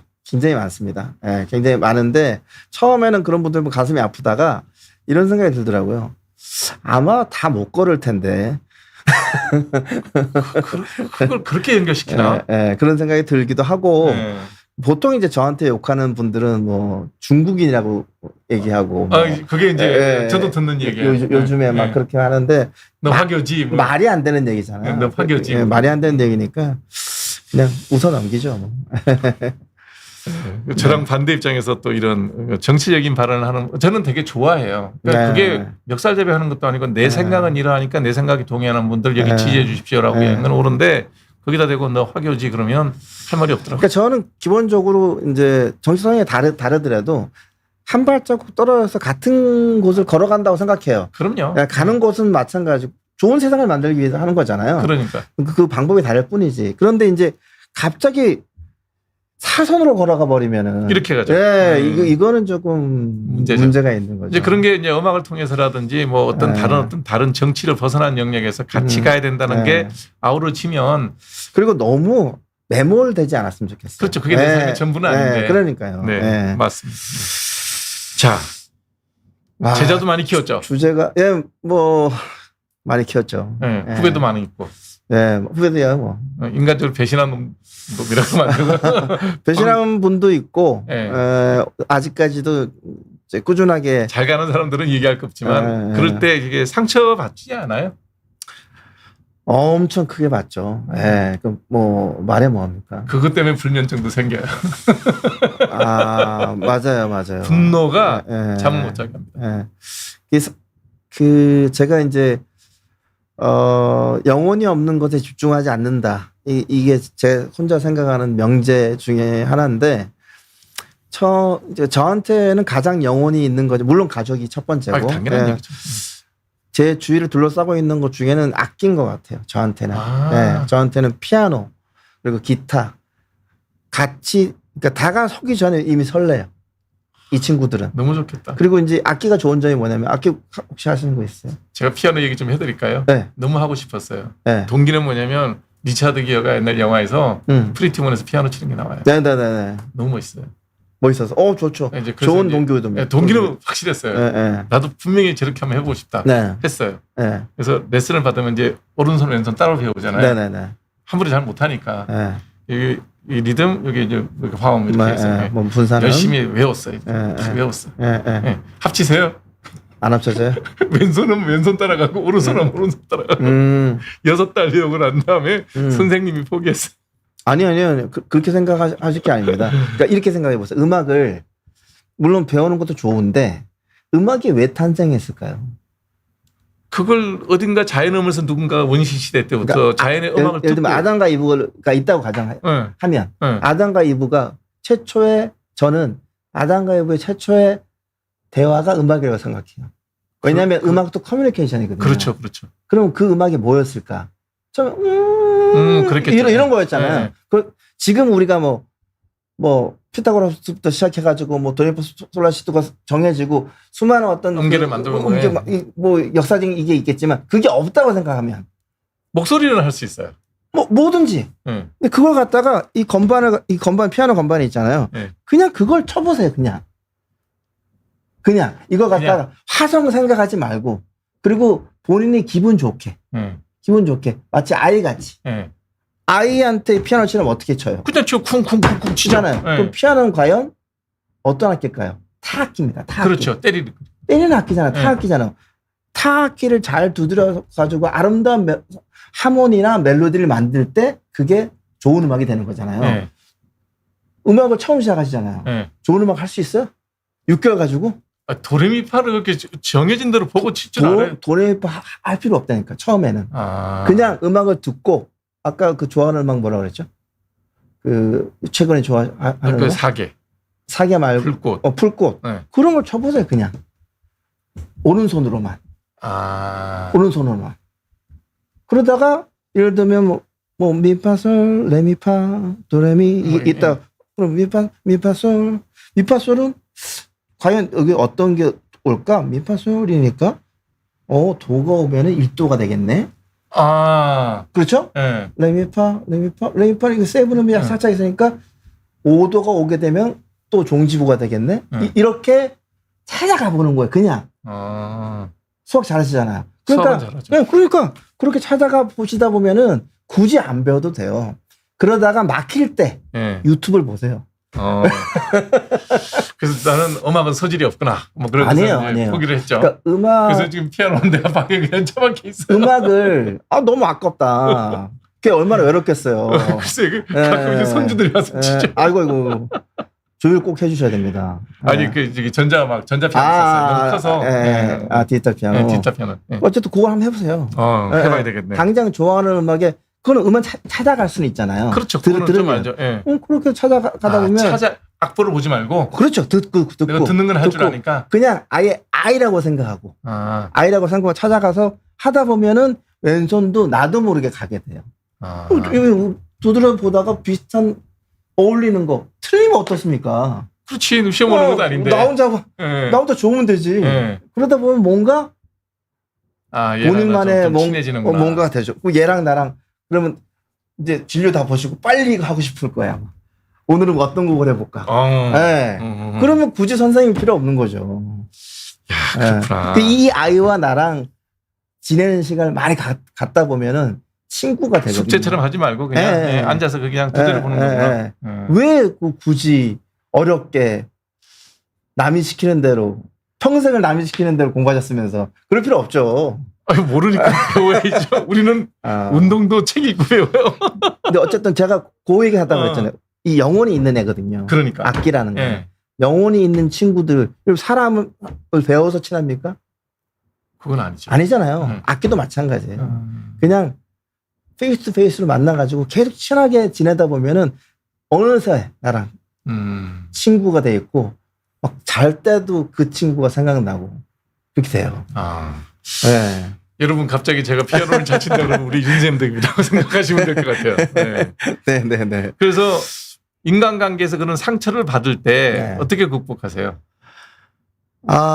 상처를 받을 때 예전에는 분노를 표출했었어요. 당연히 분노를 표출하죠. 어렸을 때는 당연하죠. 분노를 표출하고 좀 와일드하게 대처하다가 시간이 지나면 지날수록 입장 바꾸기를 많이 하게 되더라고요. 내가 그 친구였다면 어떻게 했을까? 그리고 아주 극단적으로 또 몰고 가보고. 그 결국에는 제가 내린 결론은 모든 원인의 시발점은 나구나. 그거에 더 다다르게 되더라고요. 모두 나로부터 시작된 것이. 어떤 것인지 그 친구를 발굴한 것도 나고 그 친구한테 뭘 받는 것도 해준 것도 나고 거기에 기대했던 것도 나고. 그렇죠. 기대하지 말 걸. 그렇지. 예를 들자면 그런 어떤 나에 대한 보정을 하다 보면은 어느샌가 그냥 그건 본질이 아니다. 본질은 나한테 있었구나라고 조금 결론이 지어지는 것 같아요. 정신과 치료의 맨 마지막입니다. 분노 장애로 가거든요. 분노가 심하시면 정신과 가면 돼요. 저도 이제 분노가 있어갖고 정신과 다니는데 가면 약 줘요. 그럼 노력 안 해도 미안해지. 근데 그렇게 약을 조절을 하거든요. 정신과 선생님이. 그러면서 이제 그런 얘기를 해요. 하면서 마지막에 그래요. 이 약 먹었을 때 편안한 마음을 늘 기억해라. 그러면 무슨 일이 있어도 분노가 안 생긴다. 그러니까 이제 그 포인트를 정해놓고 마음을 풀고 살죠. 상처 안 받고. 그거 플러스 피아노. 한번 해보세요. 아, 피아노 해야 되겠어요. 다시. 예. 그러니까 그거는 할 수 있을 것 같아요. 왜냐면 제가 노래는 좀 하거든요. 네네네네. 누가 한 곡을 딱 부르면 네. 바로 따라할 수 있어요. 아, 그래요? 그러니까 전혀 음치는 아니에요. 그럼 보고 싶다 한번. 보고 싶다. 아, 너무 노래가 어려워.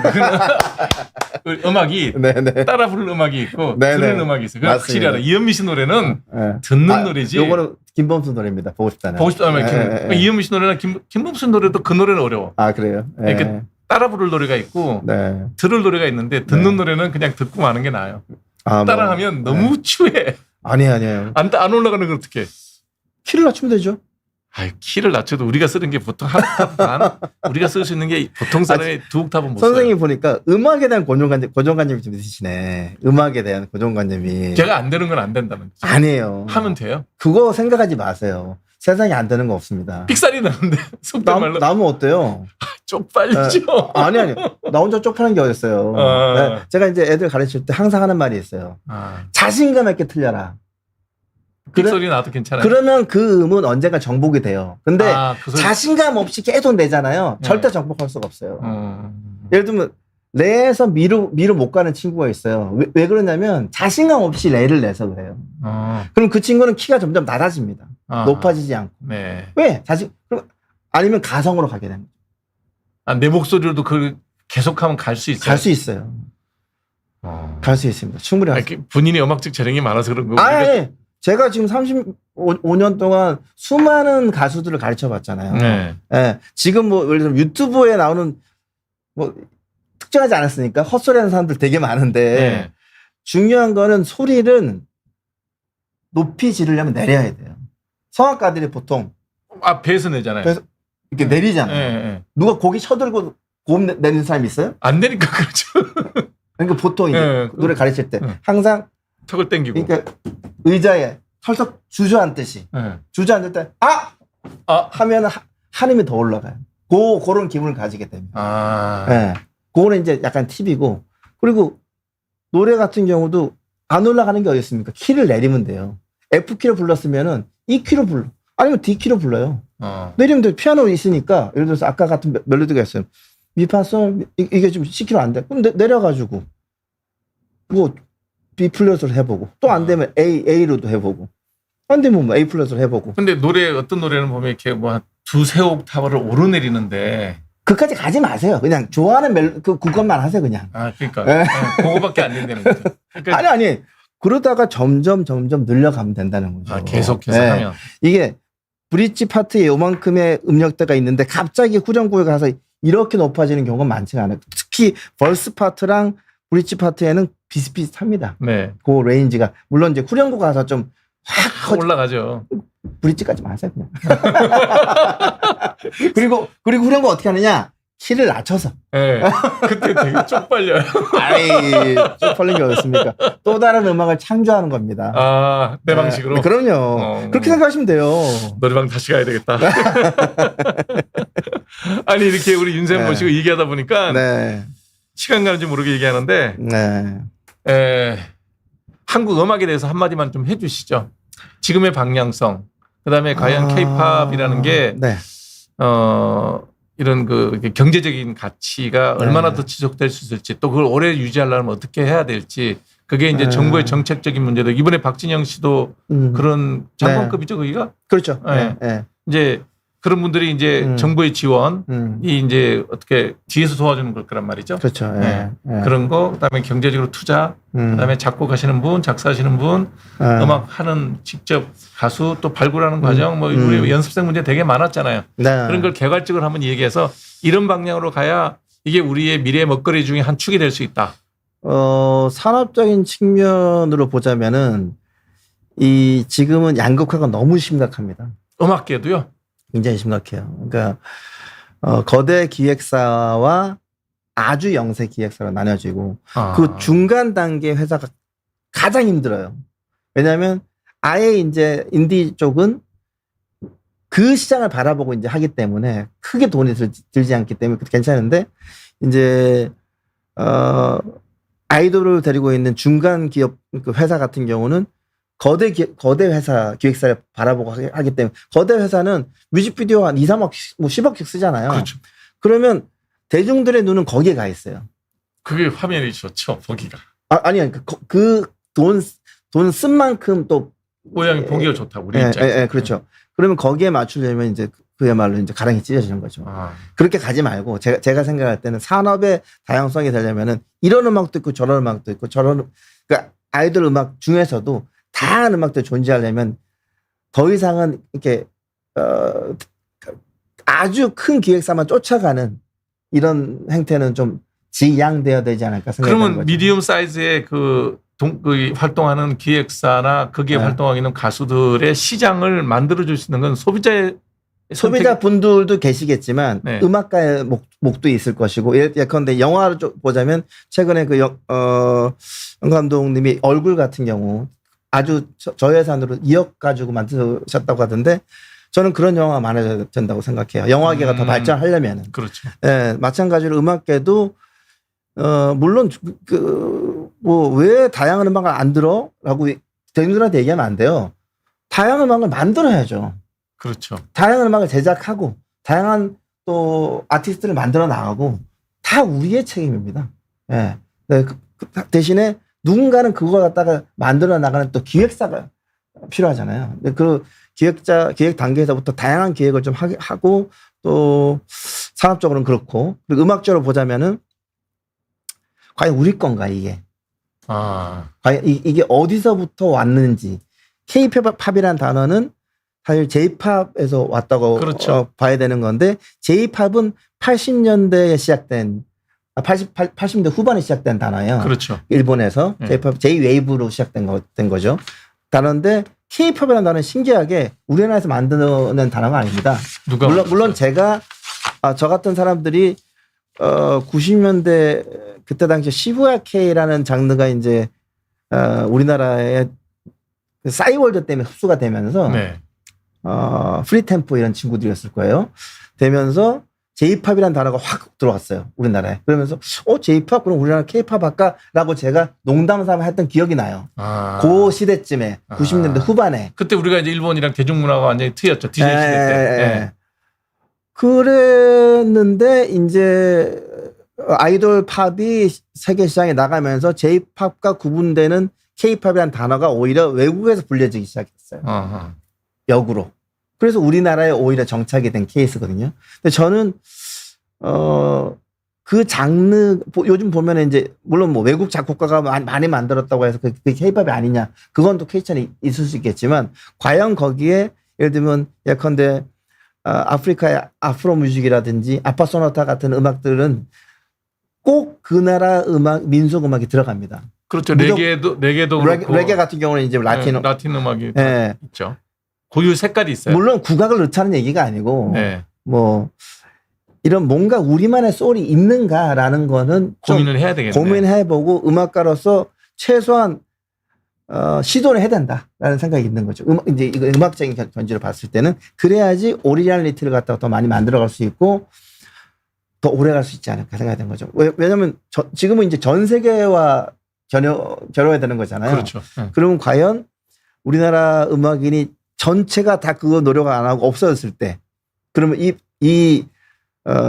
뭐 K-팝이라고 그러지 않고 가요라고 했을 때, 코리안 뭐 파퓰러 뮤직이라고 했을 때, 이건 과연 누구의 크리에이티브로 이어질 것인지는 생각을 해봐야 되는 거죠.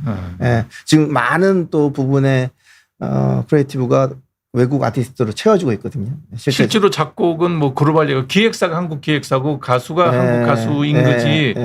작곡이나 작사는 영어 가사는 또 외국에서 지키도 뭐 동시 여러 나라에 그렇죠. 발표하면 그렇죠. 여러 나라 작사가 들러붙고 작곡도 보면 또 뭐 협업하는 경우도 많고. 얼마 전에 저 같은 경우는 미국 친구랑 같이 이제 작업하기도 했는데 근데 제가 거기 껴 있잖아요. 근데 이제 안 그런 경우도 상당히 많거든요. 그러니까요. 순수하게 그냥 외국 작곡가인데 기획만 한국에서 하고 있는 그런 냄새가 나는데 과연 이게 K-팝 제가 이제 그래서 여쭤본 거예요. 우리가 K-팝이 우리나라의 고유의 음악으로서 계속해서 시장을 만들어 나가고 이렇게 위치를 좀 이렇게 유행을 조금 떨어지더라도 시장을 포션을 갖고 있으면 또 다시 올라갈 수가 있는데 그냥 흘러가는 문화처럼 지나가 버리면 너무 짧지 않을까라는 걱정이 저는 살짝 들더라고요. 지금이 이제 더 심도 깊게 고민해야 될 시기인 것이 골든 같은 어떤 곡이 전 세계적으로 지금 빌보드에서 OST임에도 불구하고 몇 주간 일을 하게 되고 물론 그게 K-팝이냐 그건 퀘스천이 있습니다.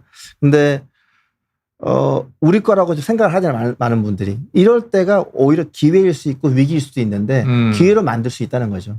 이때 좀 더 우리 걸 더 많이 생각하고 뮤지션들은 그리고 또 기획사를 운영하시는 분들은 다양성을 생각하고 대중분들은 좀 거기에 좀 열려있는 마인드를 가지게 되면은 더 많은 음악들, 더 많은 다양한 아티스트들이 더 많이 생길 수 있지 않을까 하는 생각이 들고 그게 전제가 돼야지 우리나라 음악이 발전될 수 있을 것 같아요. 저는 이제 K-팝이라는 단어보다는 뭐 가요 이렇게 부르는 것도 좋지 않을까. 엔카 이런 식으로. GAYO.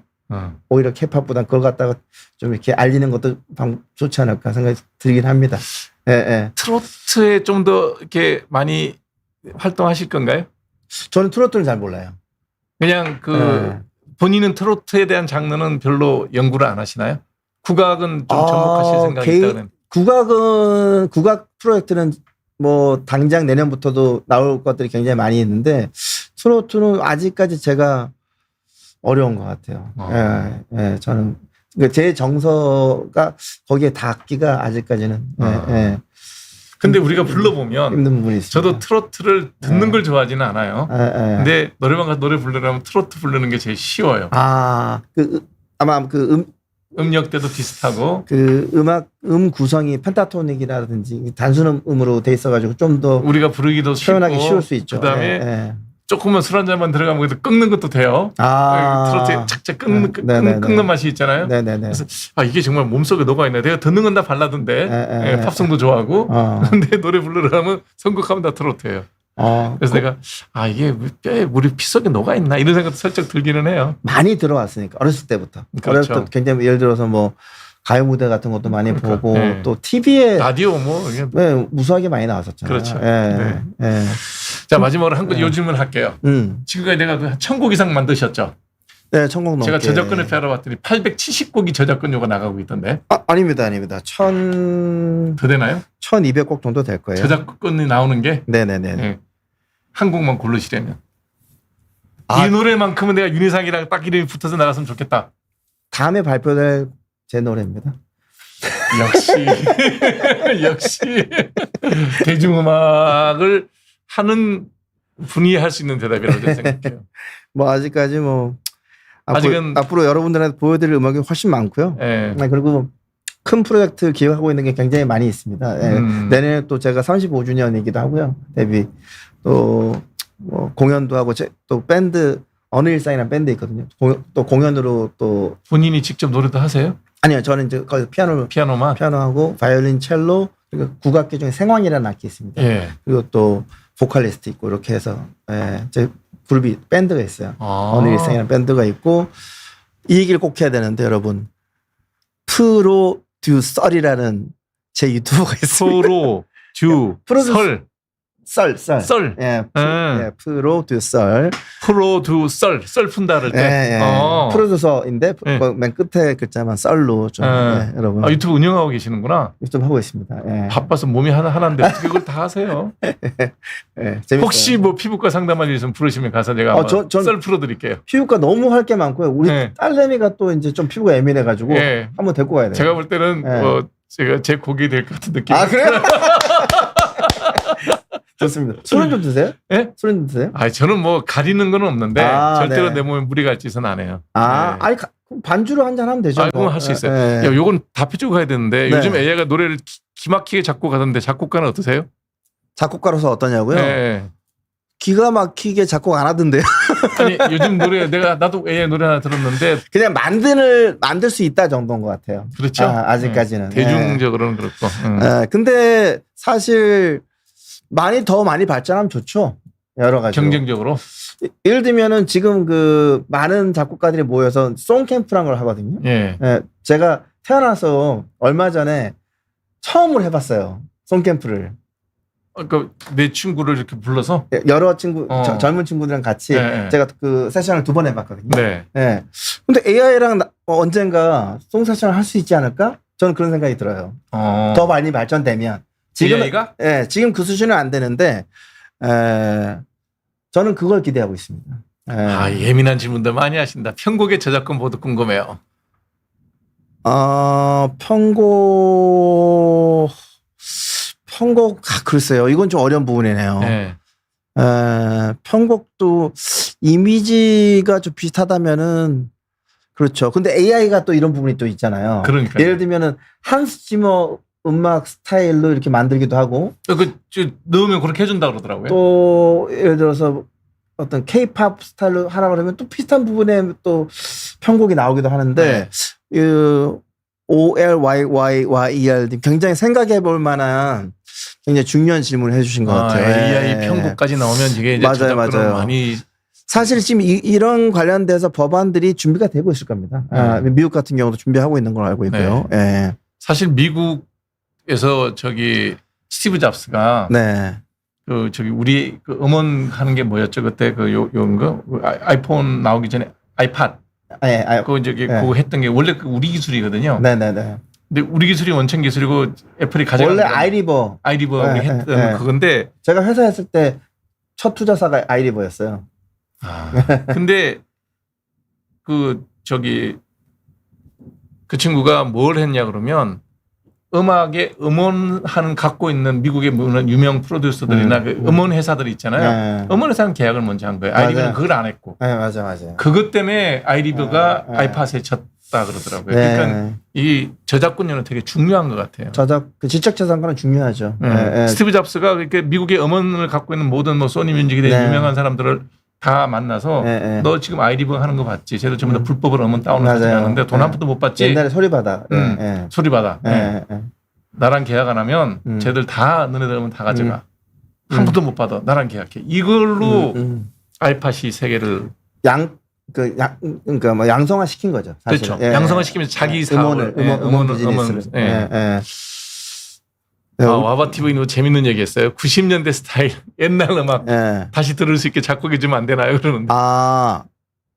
요 부분은요. 이제 제가 이런 질문을 많이 받거든요. 우리 세대겠죠. 우리 밑에 세대. 많이 봤는데 그냥 그 시대 음악을 들으시면 돼요. 왜냐하면 이걸 갖다가 제가 20대 때 만든 음악들이잖아요. 그렇죠.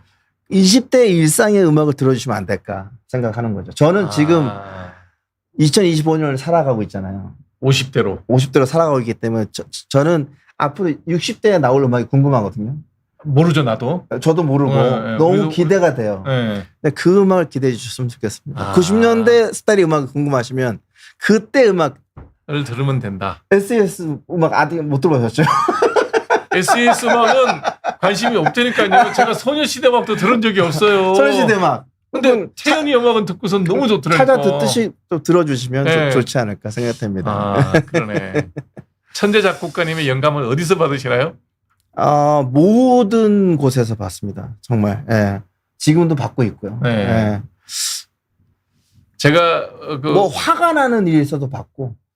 모든 걸 그때 갖다 다 연결시켜 놓는구나. 예를 들면 뭐 싸우다가 와이프랑 싸우다가도 뭐 싸우는 게 거의 없지만은 거기에 갑자기 악성이 떠오르기도 하고. 정확하게 얘기할게요. 사모님한테 혼나실 때. 혼날 때.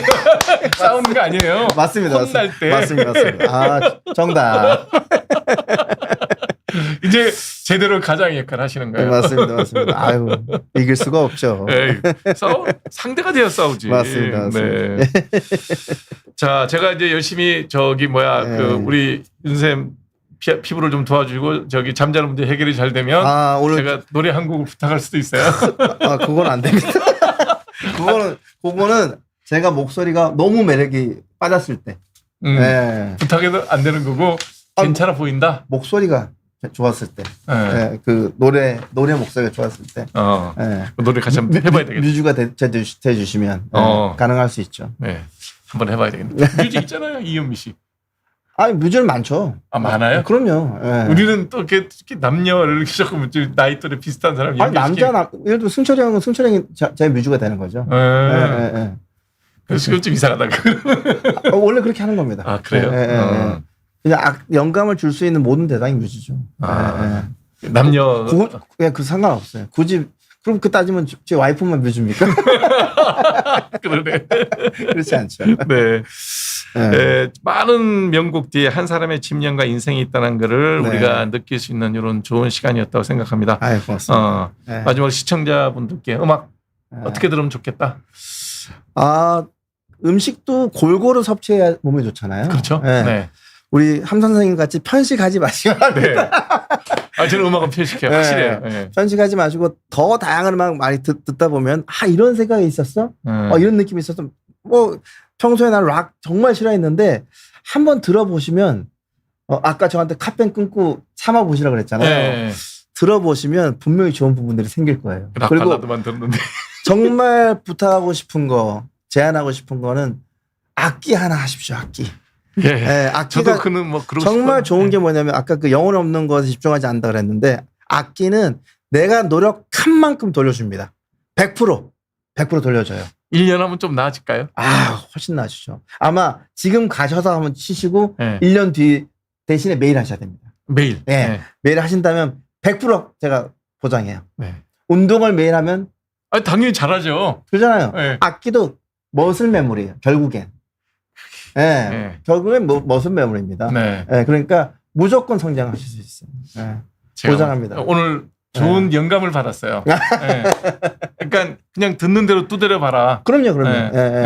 여러분도 그냥 듣는 대로 뭐 두드려 보시고 듣는 대로 기타 좀 쳐보시고 고소리랑 요소리랑 같은 것만 확인하면 되는 거 아니에요? 아니면 뭐 이런 것도 음악 듣다가 이렇게 쳐보시고 하시면 됩니다. 저도 안 돼가지고 드럼을 좀 해보면 될까? 그건 좀 뭐든 드럼은 좀 될 것 같아. 피아노보다 좀 쉬울 것 같은데. 탬버린도 좋고요. 뭐든 좋습니다. 하나는 꼭 해봐야 되겠네요. 피부 질문은 이따가 잠깐 쉬었다가 짧은 시간이지만 여러분들에게 또 상담을 해드릴 거고요. 오늘 이렇게 긴 시간 동안 우리 구독자님들에게 좋은 말씀 이렇게 해주셔서 고맙습니다. 너무 즐거웠습니다. 고맙습니다. 다음번에 프로듀서를 한번 불러주시면 모시겠습니다. 가서 또 저도 이렇게 썰을 막 풀어드릴게요. 알겠습니다. 감사합니다. 고맙습니다. 고맙습니다. 여러분 잠깐 있다가 2부에 잠깐 뵐게요. 네.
네, 우리 윤일상 작곡가님하고 정말 재밌는 얘기, 음악에 대한 좋은 얘기 많이 나눴습니다. 여러분들에게도 좋은 음악 영감을 줬을 거라고 생각하고요. 다시 한번 피아노 앞에 앉아볼 생각입니다. 예, 하루에 1시간 정도만 할 수 있죠. 네. 안 되면 할 수 없고요. 되는 데까지 한번 해보려고요. 예. 김민수님 질문 답해드릴게요. 블랙헤드 1년 동안 크레오신 발랐는데 전혀 효진이 없고 같은 자리에 그대로 있습니다. 이건 이제 블랙헤드가 아니고요.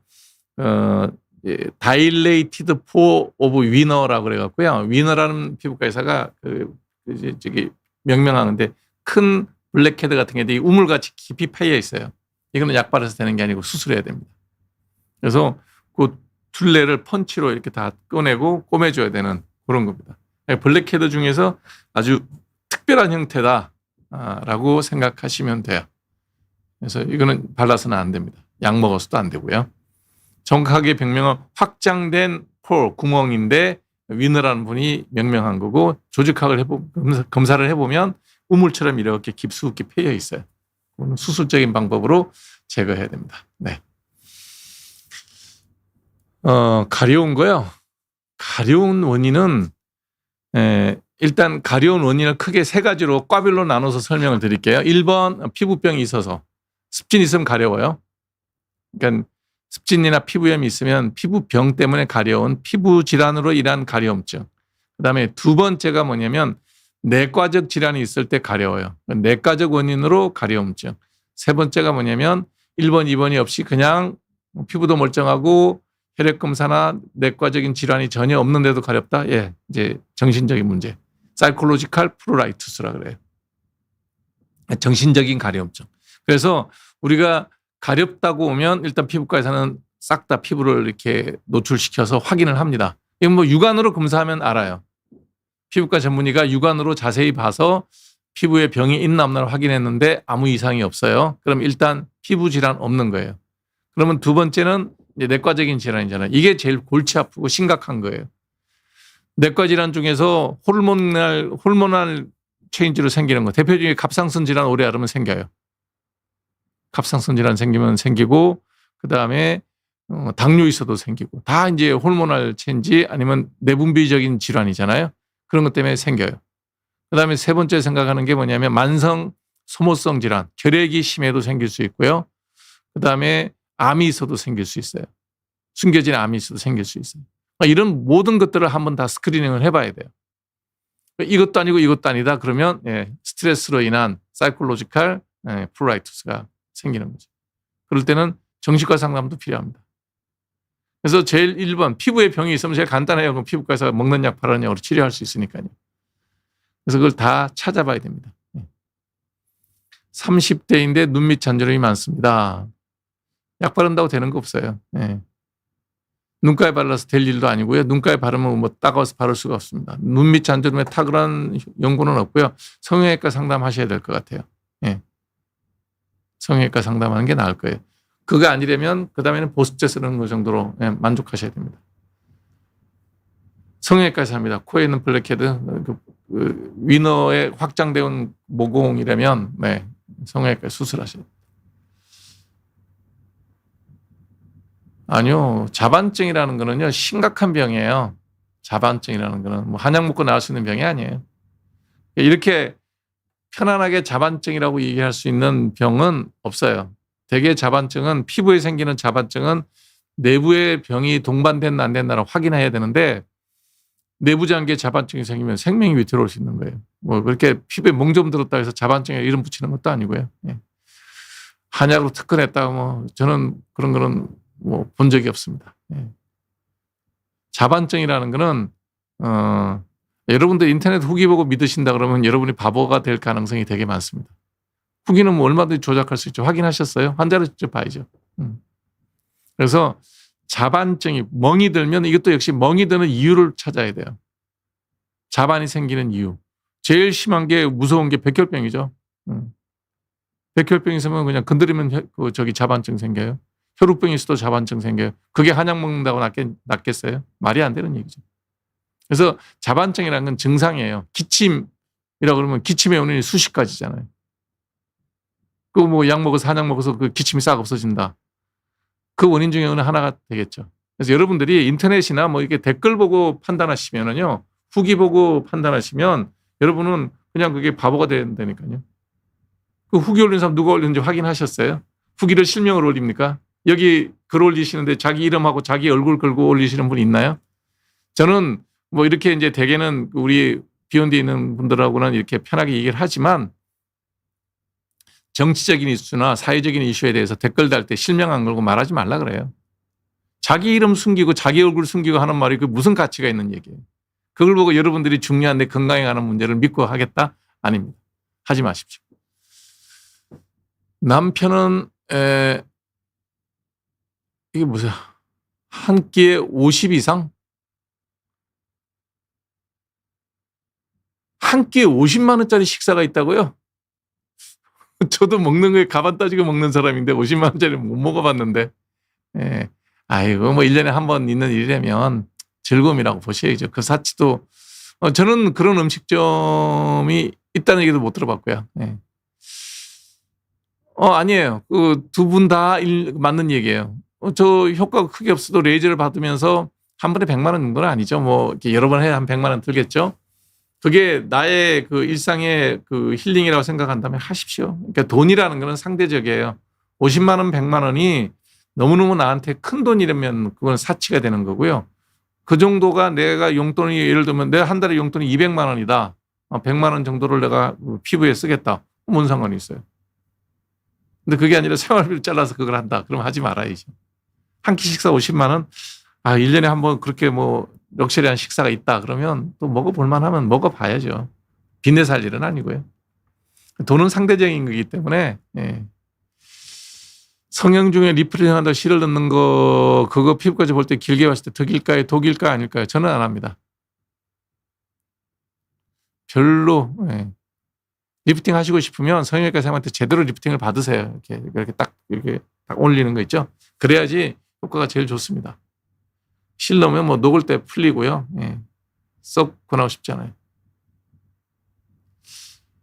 블랙캣처럼 작은 게 여러 개 모여 있다고요? 글쎄 모여 있다고 봐야 되겠는데 그 전체를 드러내야 될 것 같은데요. 병변을 봐야 되겠지만. 네. 아토피하고 여드름은 별개로 유전되는 병이에요. 아토피 체질이 있고요. 여드름 체질이 있어요. 운 나쁘면 두 개 다 가질 수 있어요. 운이 안 좋은 케이스죠. 저러면 이제 의사들도 약 쓰기 되게 어려워요. 피지역제제는 거의 못 씁니다. 이제 아토피가 있을 때는. 아주 특별한 경우 아니면. 그래서 대개는 항생제를 먹어야 되고요. 바르는 약은 이제 피지역제하는 약을 바를 수 있죠. 네. 프로졸이 무슨 약인지 모르겠는데 이름으로 봐서는 저게 스테로이드일 거예요. 프로졸을 바르면 아토피는 좋아지는데 만약에 등이나 가슴에 계속 바르면 여드름이 심해지죠. 그래서 좀 중한 쪽, 여드름이 심하냐 아토피가 심하냐 해서 심한 쪽을 먼저 집중적으로 치료하고 그 다음 단계별로 나눠서 하는 게 좋을 거예요. 한 달 발라서 안 나왔으면 약 바꿔야죠. 한 달이 아니라 되게 1, 2주 안에 변화를 볼 수 있어요.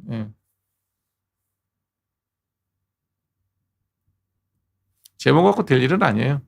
블랙헤드라면 지금 글만 갖고는 블랙헤드인지 다일레이트 포 위너인지 그건 잘 모르겠는데 블랙헤드라면 약 먹고 약 바르면 돼요. 블랙헤드가 아니니까 저게 안 없어지는 거죠. 제모레이저하고는 상관없습니다.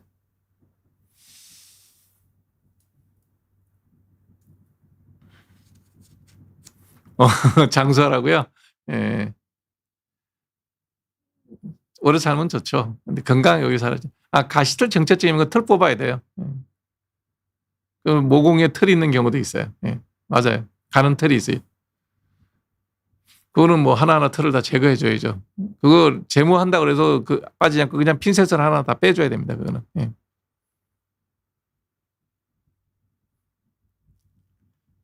자, 화장품에 대해서 자꾸 물으시는데요. 뭐 제가 나이가 65이거든요. 아무것도 안 바르는 피부입니다. 예. 아무것도. 뭐 그렇게 나이 들어 보이나요? 65세 피부면 괜찮을 거예요.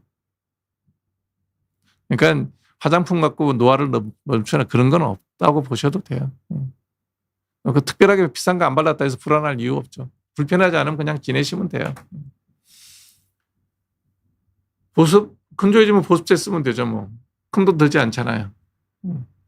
수분크림 같은 건 좀 넉넉하게 쓰시면 되죠.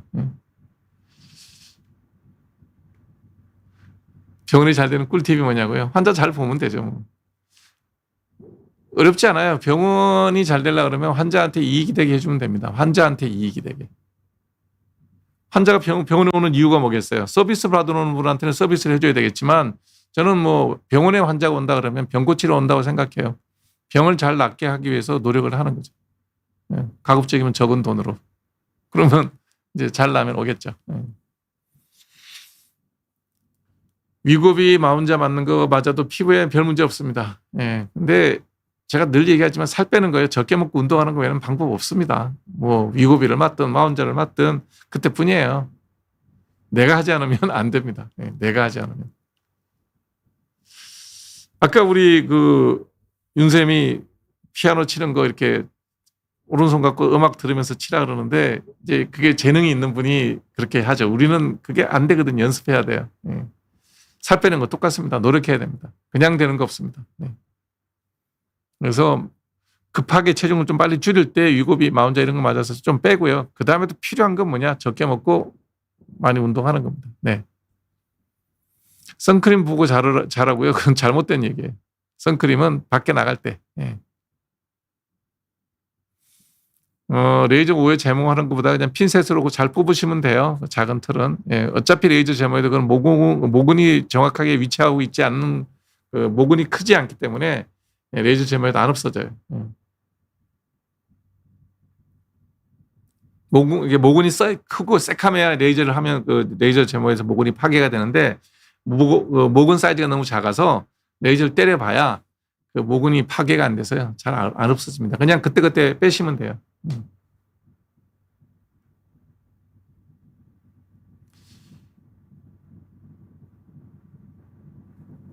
개그우먼 이영희 씨랑 케미가 잘 맞다고요. 네. 그러니까 여러분들이 이렇게 유행에 휩쓸려 다니는 거는 별로 권하고 싶지 않습니다. 유행에 휩쓸려 다니는 거. 내 생각이 뚜렷하게 있어야 돼요. 마운자 가지고 내가 가지고 있는 똥배가 다 해결될 거냐? 그때뿐이라니까요. 창고형 약국이 전국적으로 생기면 국민들은 이용하기가 편하겠죠. 값도 싸지고. 근데 여러분은 약을 싸게 많이 구할 수 있으면 좋을까요? 약을 안 먹을 수 있으면 그게 제일 좋아요. 생각을 바꾸세요. 제일 좋은 거는요. 의료보험료를 엄청 많이 내고 병원에 일절 안 가는 사람이 대한민국에서 제일 행복한 사람이에요. 뒤집어 이야기하면 소득은 되게 많은데 병이 없다는 거예요. 얼마나 행복하겠어요. 창고형 약국이 전국에 깔리든 그거하고 나하고 상관없는 사람이 제일 좋아요. 만성적으로 약을 뭐 대량으로 많이 먹어야 되는 그런 환자분이라면 창고형 약국이 생겨서 약값이 싸진다 그러면 좋겠죠. 설마니 패튼 대전차 부대의 그 미국의 패튼 장군 얘기하시는 건 아닐 거고요. 클래식 음악이요. 그냥 모차르트나 베토벤이나 이런 정말 클래식 음악을 좋아해요. 이쪽에 낭만주의 음악보다는 저는 클래식 음악이 좋고요. 그 다음에 클래식 음악 직전에 바로크 음악 중에 거기도 4개가 있죠. 뭐 거기서부터 여기까지가 제가 제일 좋아하는 장르고요. 특히 저는 뭐 모차르트 되게 좋아합니다. 일단 들으면 편해요. 음반 시장을 대체할 게 지금은 음원 시장이 앞으로도 향후 계속 대체할 거고 유튜브를 통해서 듣는 것도 하나의 시장이 되겠죠. 그리고 유튜브는 누구나 이제 올릴 수 있잖아요. 어렵지 않게. 그래서 음악을 프로듀싱하는 게 필요할까? 정말 내가 노래를 잘 만들고 노래를 잘할 수 있는 사람이면 그냥 노래를 그대로 녹음해서 카메라 앞에서 노래 불러서 올려도 대중들한테 먹히지 않을까라는 생각도 들고요. 그 다음에 호주 가수인가요? 최근에 들은 노래 중에 언스타퍼블이라고 부르는 호주 가수는 아예 얼굴이 없던데. 맞나요? 시아인가? 한번 찾아봐 주실래요? 언스타퍼블이라고 노래가 있는데 그런 노래 들어보면 가수가 여자 가수인데 얼굴을 다 가려요. 뭐 유튜브를 봐도. 그런 것도 하나 유행이길 수 있겠죠. 똑같은 거는 아닌 것 같아요. 유행은 변하는 것 같고요. MP3가 아이팟이잖아요. 맞나요? 하도 뭐 다양하게 많이 나서. 저는 그래도 음반이나 CD 만드는 데가 없을래나? 있을 것 같은데. 전화기까지 CD 플레이도 있고 LP 플레이도 있거든요. 늙어서 그런가? 네.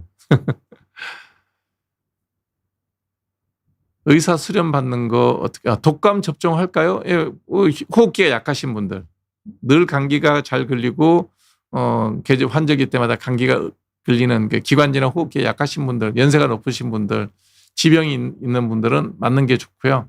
그냥 뭐 독감 걸려도 내가 한 일주일 앓고 지나갈 만큼의 건강에 자신이 있다. 안 맞아도 별 문제 없다라고 생각합니다. 저는 지금까지 한 번도 맞은 적 없습니다. 그러고 보면 제가 1년에 한 번 정도는 감기를 호되게 앓거든요. 아마 그게 독감이었을 수도 있다고 생각은 들어요. 근데 뭐 감기 걸려서 한 3일 정도 아프면 아스피린 좀 먹고 지나가는 거죠. 뭐. 그렇다고 해서 독감 예방접종을 내가 일일이 챙겨 맞을 거냐? 그럴 생각은 저는 아직은 없어요. 좀 더 나이 들면 모르겠어요. 네.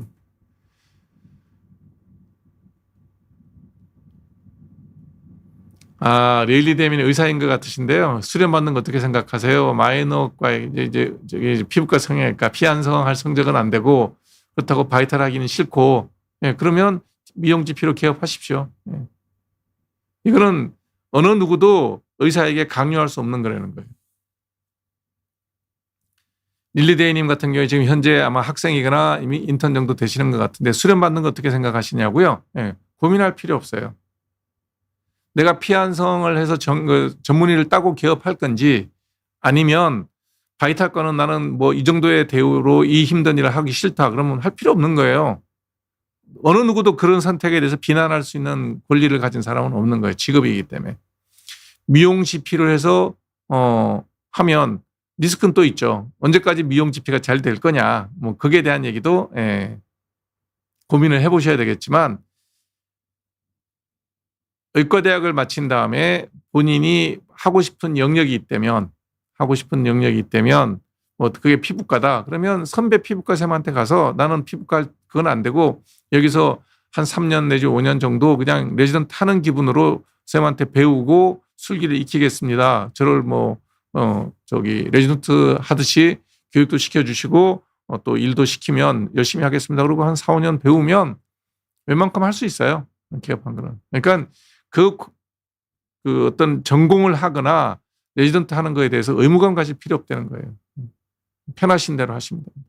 그래서 열심히 배워서 그거를 환자한테 양심에 어긋나지 않게 원칙적인 진료를 하면 전문의를 따지 않아도 환자 보는 데는 불편함이 없을 거다라는 게 제 생각입니다. 성형외과도 마찬가지입니다. 성형수술 많이 하는 선배 의사 찾아가서 거기서 직접 배우겠다 그래도 충분히 배울 수 있습니다. 그것도 하나의 방법이라는 거예요. 너무나 뭐 딱 정형화된 전문의 자격증을 딴다 못 딴다. 그에 대한 본인이 이제 환자 볼 때 저는 전문의는 없습니다. 그러나 어느 쌤 밑에서 몇 년 동안 공부했습니다. 밝히면 되죠. 뭐 어렵습니까? 네. 본인이 그걸 보고 빼셔도 돼요. 네. 핀셋으로 뽑는 거는. 네. 탈모하고는 상관없습니다. 커피를 마셔서 잠자는데 지장 없다면 탈모에는 지장 없습니다. 어머니 좋아하신다고요? 네.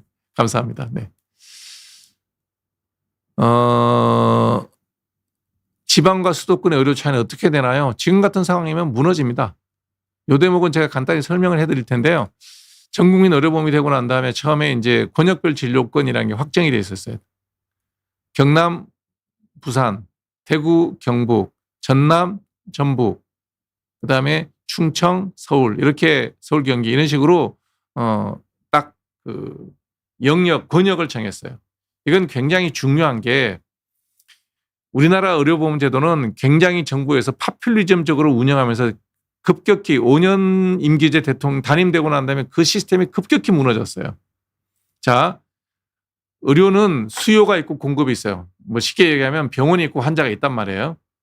환자가 내는 진료비는 사회주의적인 시스템으로 우리나라는 만들어져 있습니다. 여러분은 얼마의 의료보험료를 소득에 맞춰서 내고 그다음에 진료비는 정부에서 의료보험관리공단, 뭐 정부죠.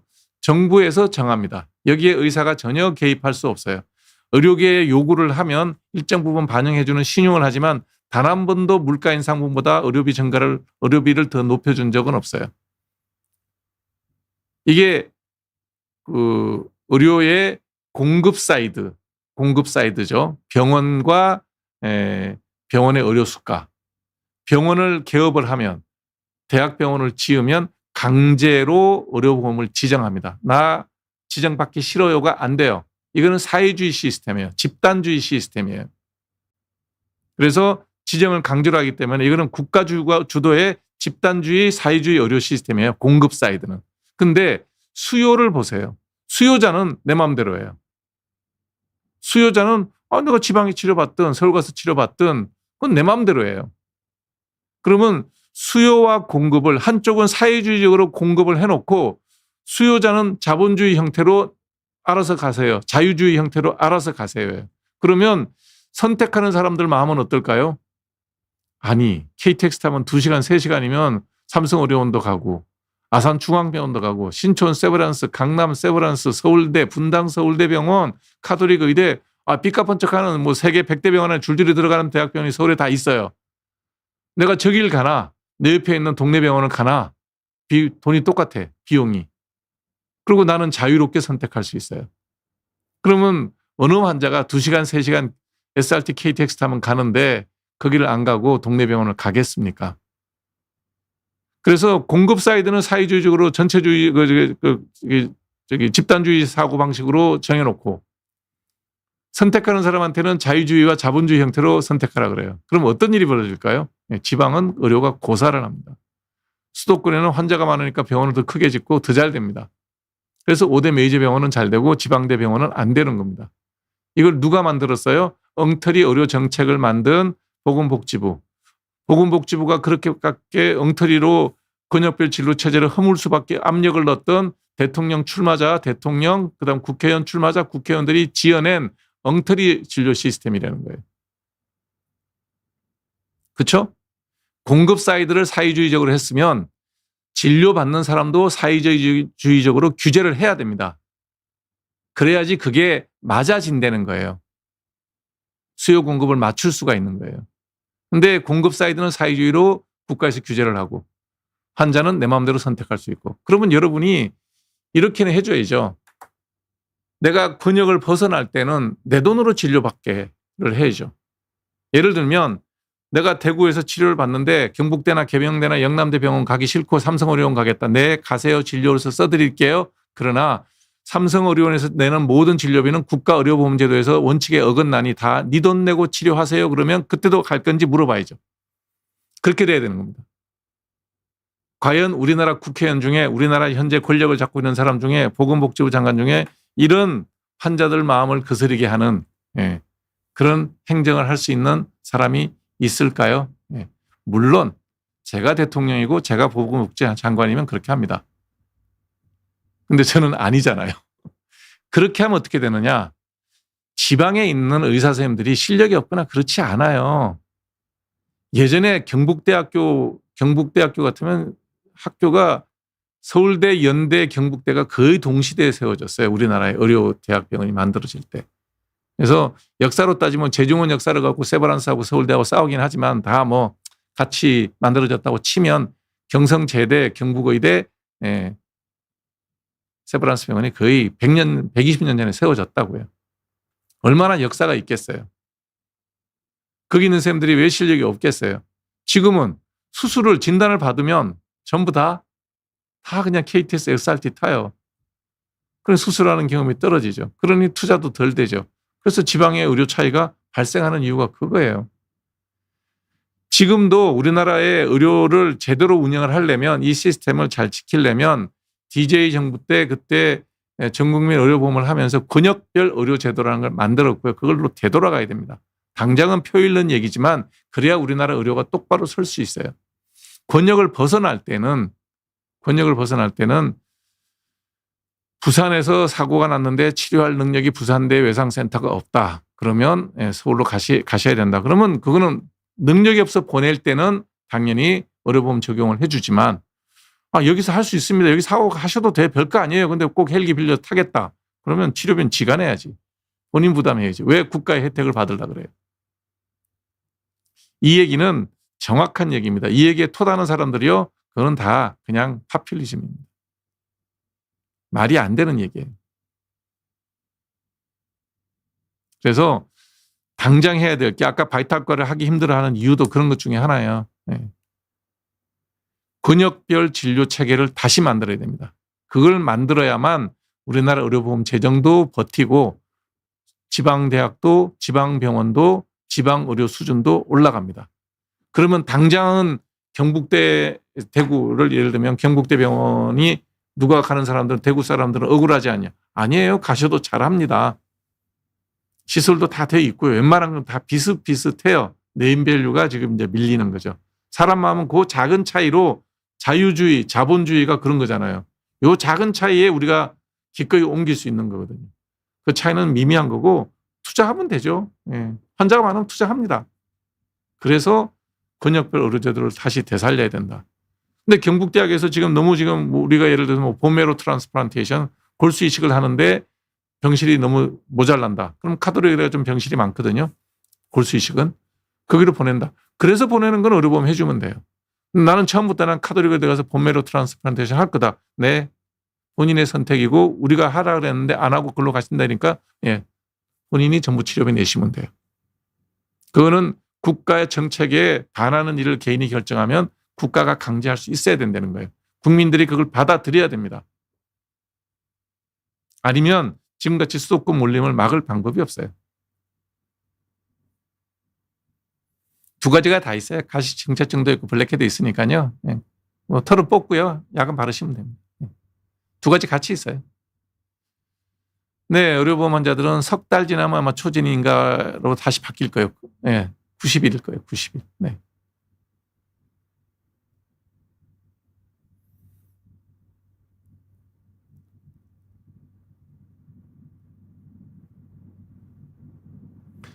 이제 그렇게 을지대 병원에서 못 찾은 걸 그렇게 갔다. 예, 그럴 수 있어요. 근데 그건 반대일 수도 있어요. 예, 반대일 수도. 꼭 그렇지는 않아요. 그 지방차별이라는 얘기 나와도 그건 들어야 됩니다. 어쩔 수 없습니다. 그리고 지방에 있는 그 거점 병원들에 엄청나게 정부에서 투자를 해야죠. 그냥 두면 안 되죠. 투자하면 당연히 환자도 가고요. 환자도 가고 병원도 갑니다. 네. 그걸 그렇게 얘기해야 돼요. 뭐가 먼저냐? 원칙을 허물었다는 정치인들이 잘못했다는 거예요. 네. 고지혈증이요. 이게 이제 고지혈증 종류가 두 가지예요. 후천적인 게 있고 선천적인 가족력 있는 사람들이 있어요. 뭐 살도 찌지 않고 뭐 별로 그러지 않는데도 높게 나오는 사람들은 약을 평생 먹어야 돼요. 근데 그게 아니고 그냥 본인이 살이 쪘어. 후천적으로. 그러면 뭐 약 먹고 떨어질 때까지 열심히 다이어트하고 운동하면 쭉 빠지죠. 예. 그러니까 이거는 이제 가족력이 있냐 없냐. 패밀리얼 하이플리피데미아는 약을 계속 먹어야 돼요. 그렇지 않다면 얼마든지 예, 할 수 있습니다.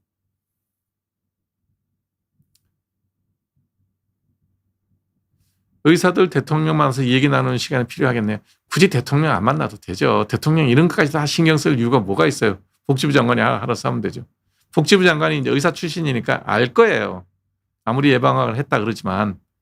근데 이제 이 얘기를 하는 게 표와 연결되잖아요. 지방표가 다 싫어할 거 아니에요. 그러니까 이제 그것 때문에 말 못하는 거죠. 그러니까 표를 의식해서 자꾸 이제 이렇게 저렇게 이제 엉터리로 제도를 망가뜨려 나가는 거죠. 그렇게 망가뜨려 놓으면 결국은 뭐 지방은 그냥 간단한 치료하게 다 올라가죠. 일본이 백학사 무슨 말인지 모르겠다.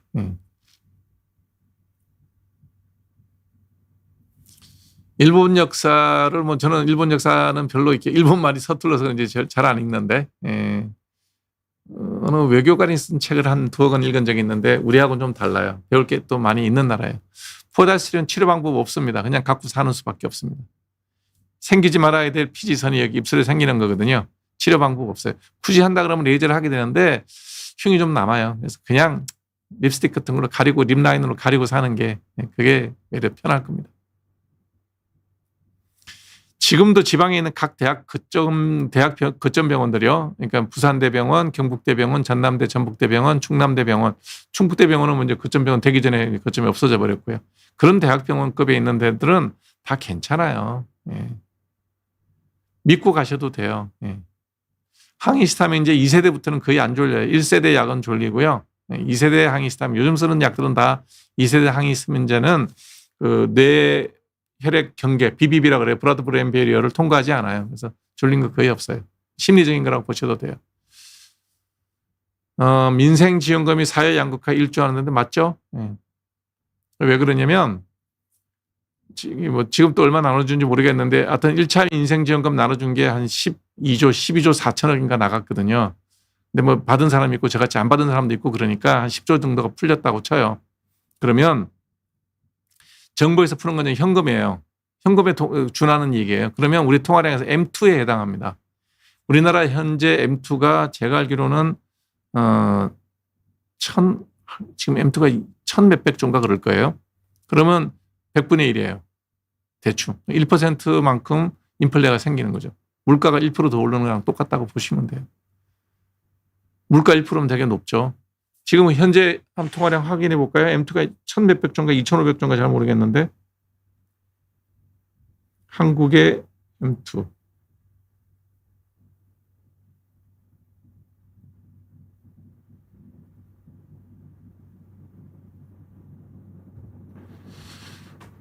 한국의 총 통화량을 한번 볼게요. 현재 우리가 광의의 통화량 M2가 4천조네요. 4천조에 10조니까 0.25%네요. 네, 4분의 1. 40분의 1, 400분의 1인가요? 0.25%예요. 그만큼 인플레 생기는 거예요. 한 번에.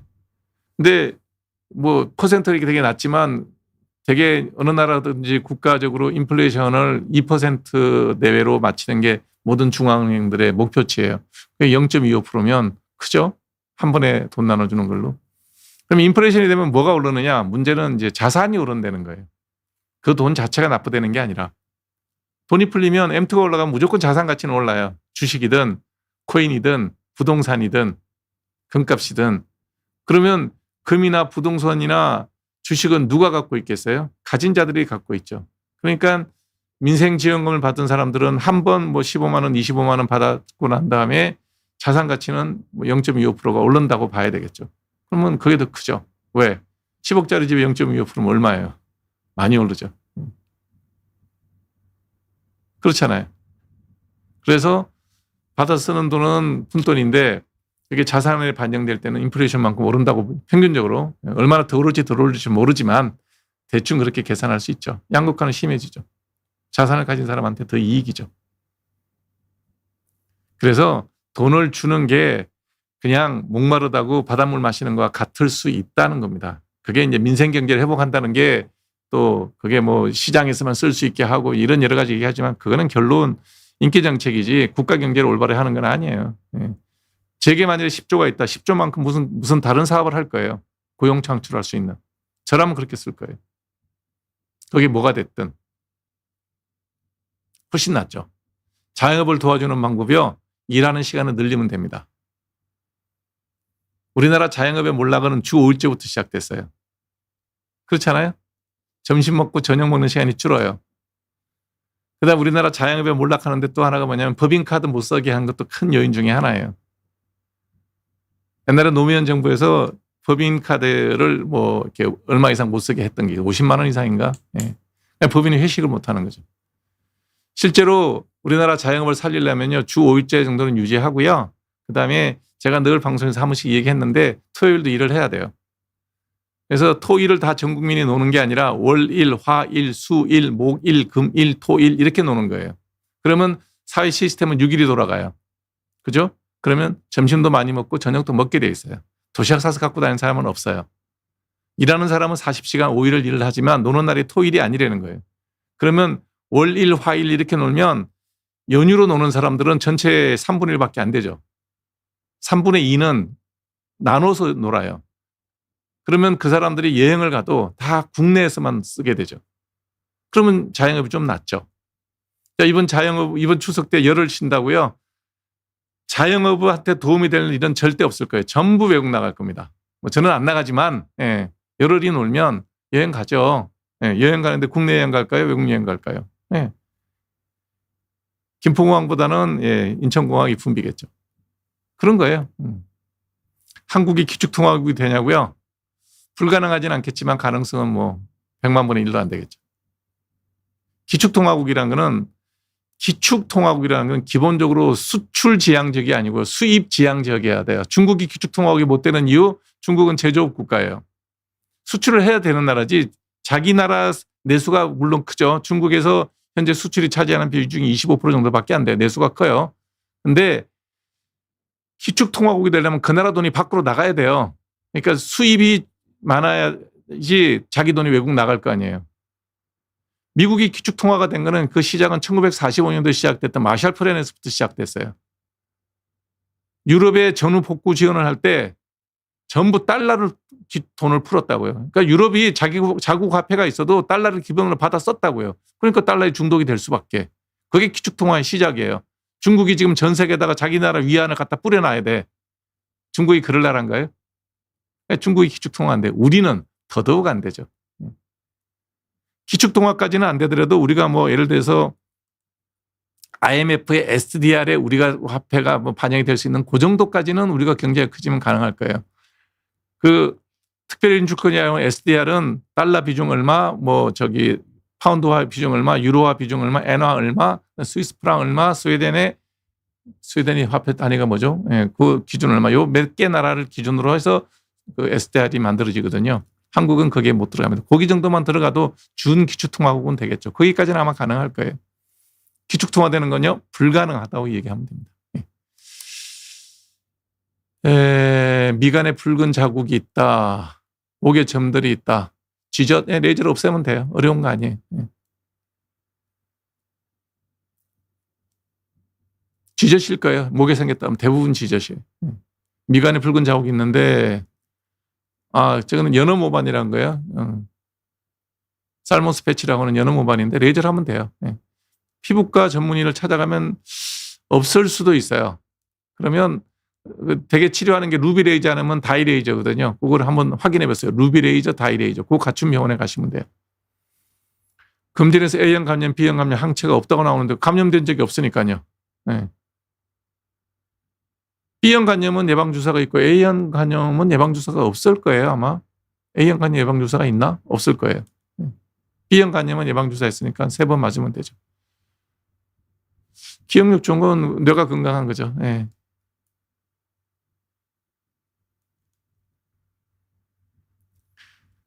그러니까 나라님도 가난은 구제 못합니다. 그러니까 저렇게 전 국민한테 나눠줄 게 아니고요. 어려운 사람들한테 현금 지원하는 게 제일 좋아요. 정말 어려운 사람들한테 지금 나눠준 12조를 어려운 사람들한테 몰아서 지원하는 게 맞습니다.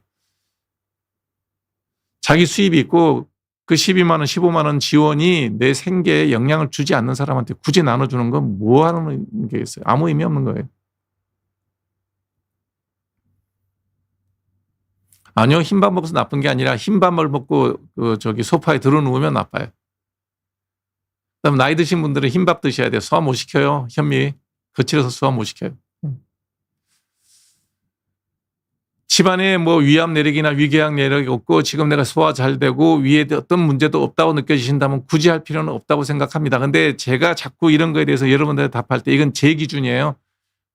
통계적으로는 하는 게 이익이에요. 통계적으로는. 저 같은 경우에는 수술 때 눕지 않겠다는 게 내 생각이고요. 그러니까 진단을 회피하는 것 뿐이에요. 물론 병이 안 생기려고 노력은 하죠. 코스피가 오르면 국민한테 주식을 가진 사람들한테는 도움이 되죠. 그리고 국가 전체 파이가 커지는 거니까 뭐 좋은 일이죠. 주식을 갖고 있지 않는 사람들도 이게 그 부의 효과라 그래서 웰스 이펙트라 그러거든요. 주가가 올라가면 사람들이 일단 주식을 팔아서 돈을 만들지 않아도 내 주식이 올랐다고 돈을 좀 써요. 그러니까 좋죠. 국내 내수 경기를 진작시키는데. 근데 추석날 열흘 놀죠. 웰스 이펙트 어디서 발생할까요? 네, 동남아시아나 일본에서 발생할 겁니다. 그런 점도 생각을 해야 된다는 거예요. 그래서 많이 놀면 국민들이 소비를 많이 할 거다. 네, 소비는 늘어납니다. 주가가 오르니까 웰스 이펙트 때문에 소비도 늘어납니다. 네, 외국에서 늘어날 겁니다. 이마 필러 때문에 이마 필러에서 눈이 실명돼. 이마 쪽보다는 요 아래쪽이 더 혈관이 그쪽으로 연결돼 있어요. 시신경에 연결돼 있어요. 이마 쪽은 크게 문제되지 않을 겁니다. 팔자주름은 제일 좋은 거는 자가지방 이식술이 제일 좋아요. 자가지방 이식술 좋으니까 뭐 피부과에서도 하고 성형외과에서도 해요. 네.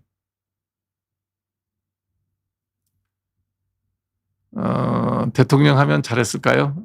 열심히는 했을 겁니다. 네. 그리고 뭐 술 먹고 날밤 새는 일은 없을 거고요. 네.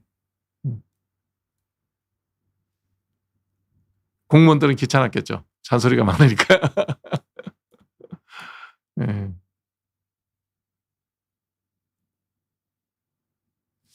금값은 당분간 오를 가능성이 많을 겁니다. 제가 정확하게 경제를 다 예측할 수는 없지만, 달러가 약세가 되는 거는 뭐 정해져 있잖아요. 미국이 달러가 강달러였던 가장 큰 이유는 금리 때문이거든요. 미국 금리가 지금 이제 뭐 4.25%, 4.0에서 4.25 이렇게 낮췄을 거예요. 그 전까지 5%, 6%였어요. 그러면 여윳돈 있는 사람이 돈을 뭘로 바꾸겠어요? 금리 많이 주는 미국에다 예금하는 게 제일 좋잖아요.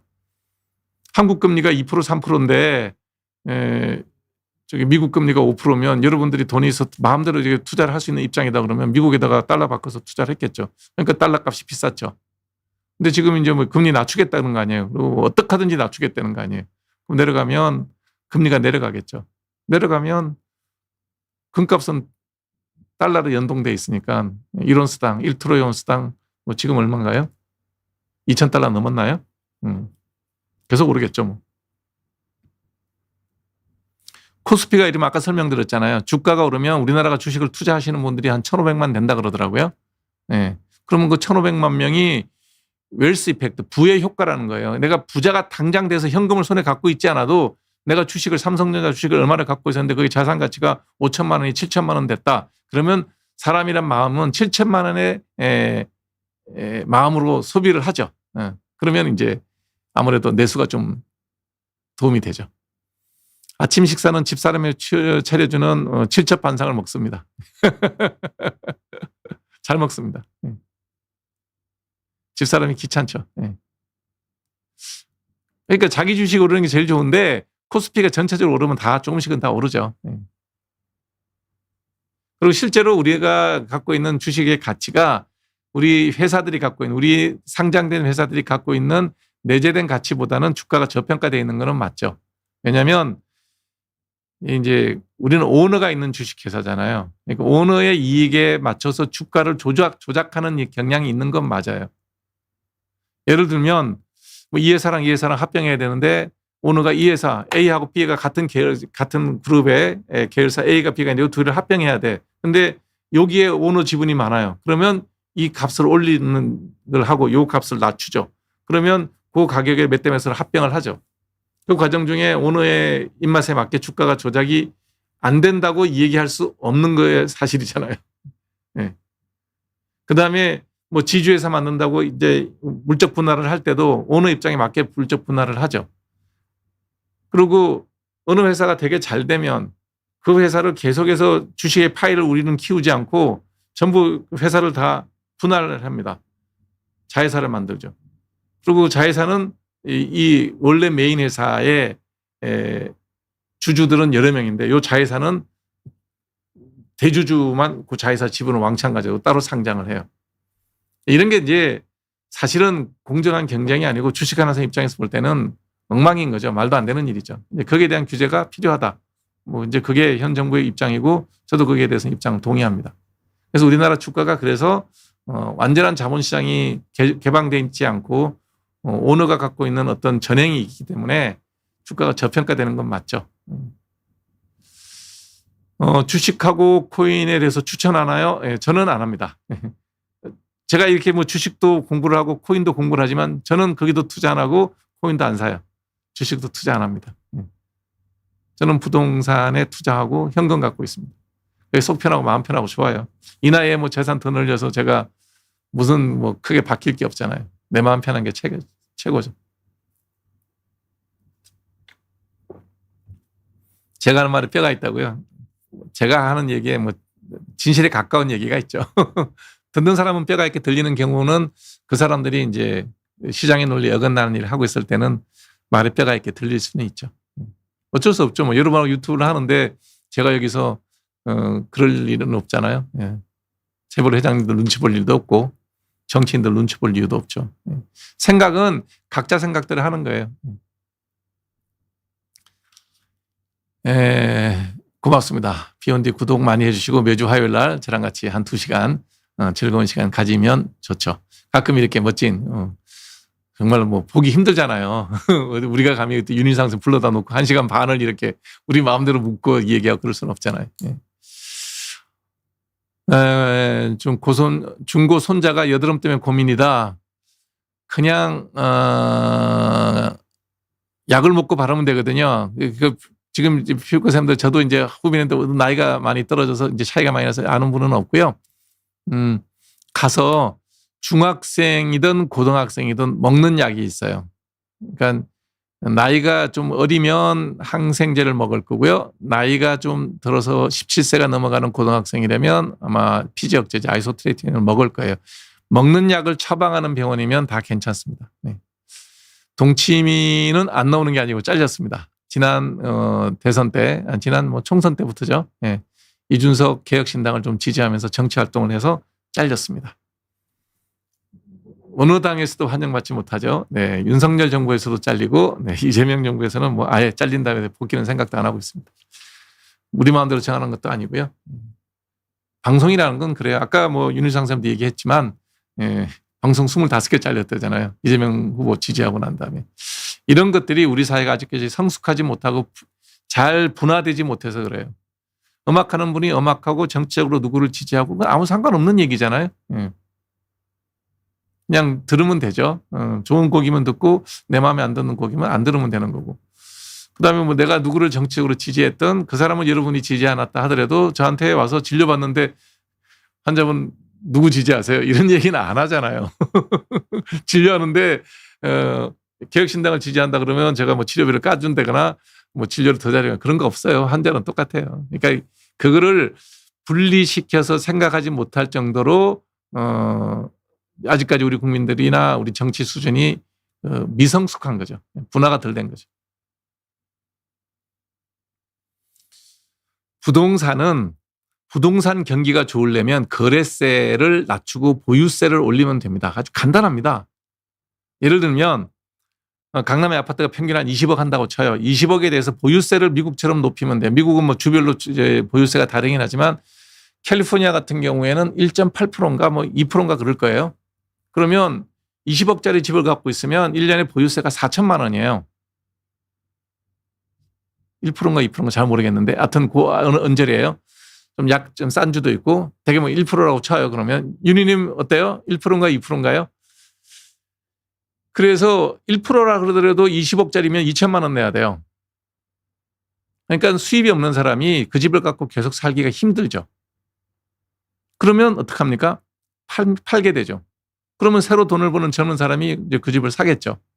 그런데 팔고 난 다음에 20억짜리 팔고 난 다음에 뭐 양도소득세가 양도 차익이 한 5억이나 10억이 된다고 치면 소득세를 50% 양도소득을 50%를 때려버려요.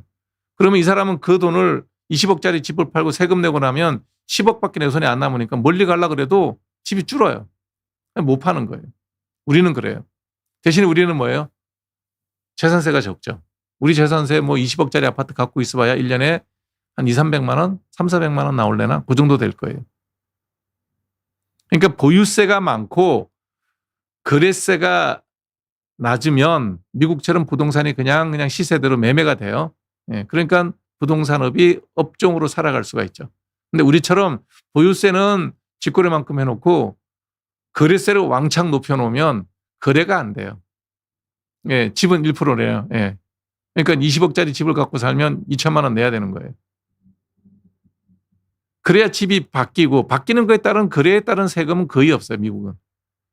그러니까 집 매매가 쉽죠. 근데 우리는 반대로 보유세가 막 적고 거래세가 많으니까 그냥 움켜쥐고 있는 거예요. 그러니까 집값은 오르고 거래는 안 되고 모두 불행한 세상이 되는 겁니다. 세입자가 막무가내일 때는 그냥 법적으로 대응할 수밖에 없습니다. 요즘 법이 집주인이 죄인입니다. 집주인이 죄인이에요. 잘하셔야 돼요.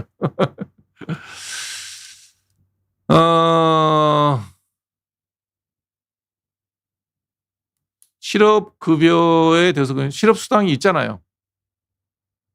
실업수당도 고용주도 내고 본인도 낼 거려? 실업급여 받는 건 당연한 얘기죠. 근데 이 실업급여를 악용하는 사람도 있어요. 예. 악용하는 사람. 딱 뭐 7달인가 9달인가 채우고 난 다음에 그냥 무조건 그만두는 거죠. 그리고 또 몇 달 노는 거고. 이런 거는 좀 문제는 되죠. 그러니까 어떤 제도가 됐든 선의로 만들었죠. 그걸 악용하는 사람이 나쁜 사람입니다. 그 나쁜 사람은 늘 있어요. 네, 윤희님한테는 자리 하나 드려야죠. 근데 이 온라인상에서 자리를 어떻게 드리려나. 드릴 방법이 없네. 예, 요즘은 뭐 고용하는 것도 대기업이면 모를까. 조그마한 자영업을 하고 있으면 직원이 왕까지는 아니지만 외려 월급 주는 사람이 힘들죠. 그래서 요즘 보면 우리나라도 식당 같은 게 다 가족 사업이 되죠. 가족 사업이. 왜냐하면 그건 편하니까. 아마 이런 트렌드는 점점 심할 겁니다. 노동법이 점점 강화되고 고용의 유연성이 없는 우리나라에서는 모든 이런 자영업 비즈니스는 가족 사업이 될 거고요. 또 그렇게 되는 게 맞다고 봅니다. 어쩔 수 없죠. 동물들은 자연의 환경의 변화에 적응하고 살고요. 인간은 법의 변화에 적응하고 삽니다. 사회주의화가 되면 사회주의에 맞게 살아갈 수밖에 없어요.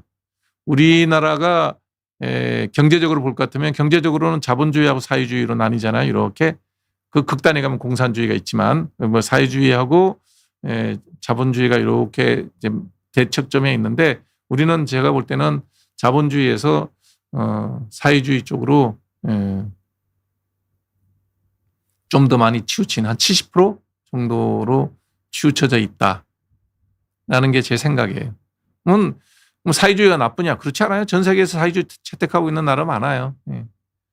그게 맞춰서 이제 우리가 살아갈 수밖에 없죠. 자본주의가 불편하죠.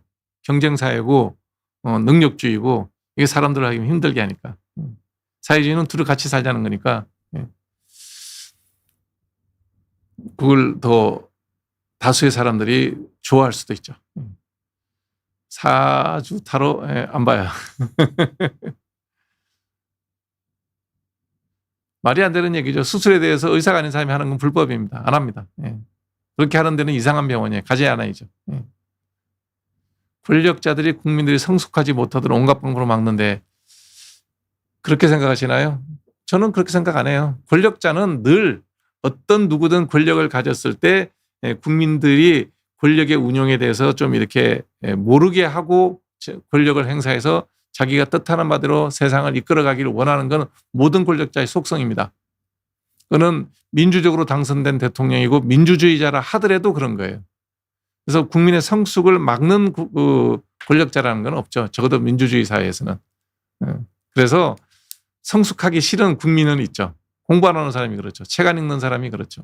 쇼츠만 보는 사람이 그렇죠. 유튜브도 여러분들이 한 20분짜리 30분짜리 보시면은요 공부할 게 되게 많아요. 경제든 수학이든 물리든 음악이든 미술이든 정말 잘 만든 유튜브는 많아요. 근데 그게 10분 넘어가면 구독자가 뚝 떨어지더라고. 대부분 이제 좋은 유튜버들은 그나마 어떻게 하냐 그러면 봤더니 최대한 10분 안에 끝내려고 자막을 잘 처리하면서 말이 굉장히 빨라요. 저거 그냥 보통 속도로 말하면 한 20분쯤 되는 분량을 10분 안에 하더라고요. 그러니까 여러분들이 유튜브를 보시더라도 한 30분 정도 차분히 볼 수 있는 거를 잘 골라서 보세요. 어느 분야든. 그러면 이렇게 뭐 무식하게 권력자들이 성숙을 막는다 하더라도 유튜브는 안 막으니까요. 네. 보시면 됩니다. 사주는 정해졌다. 운명이 정해졌다. 그거는 믿지 않고요. 유전자는 정해져 있는 건 맞습니다. 제가 이제 가끔 방송할 때 이런 얘기 하죠. 명리학자들은 운명이라 그러고요. 한의사들은 체질이라 그러고요. 서양 의사들은 유전이라 그래요. 그거는 있습니다. 그러나 내가 살아갈 모든 게 정해져 있다. 그렇지는 않습니다. 아까 그게 아모르파티가 그게 무슨 뜻이냐면 너의 운명을 사랑하라. 운명을 받아들이라는 얘기거든요. 이제 그거가 니체가 한 얘기인데 글쎄요. 운명을 받아들이는 게 아니라 나의 유전적 특징을 받아들이는 거죠. 그게 맞게 사는 거죠.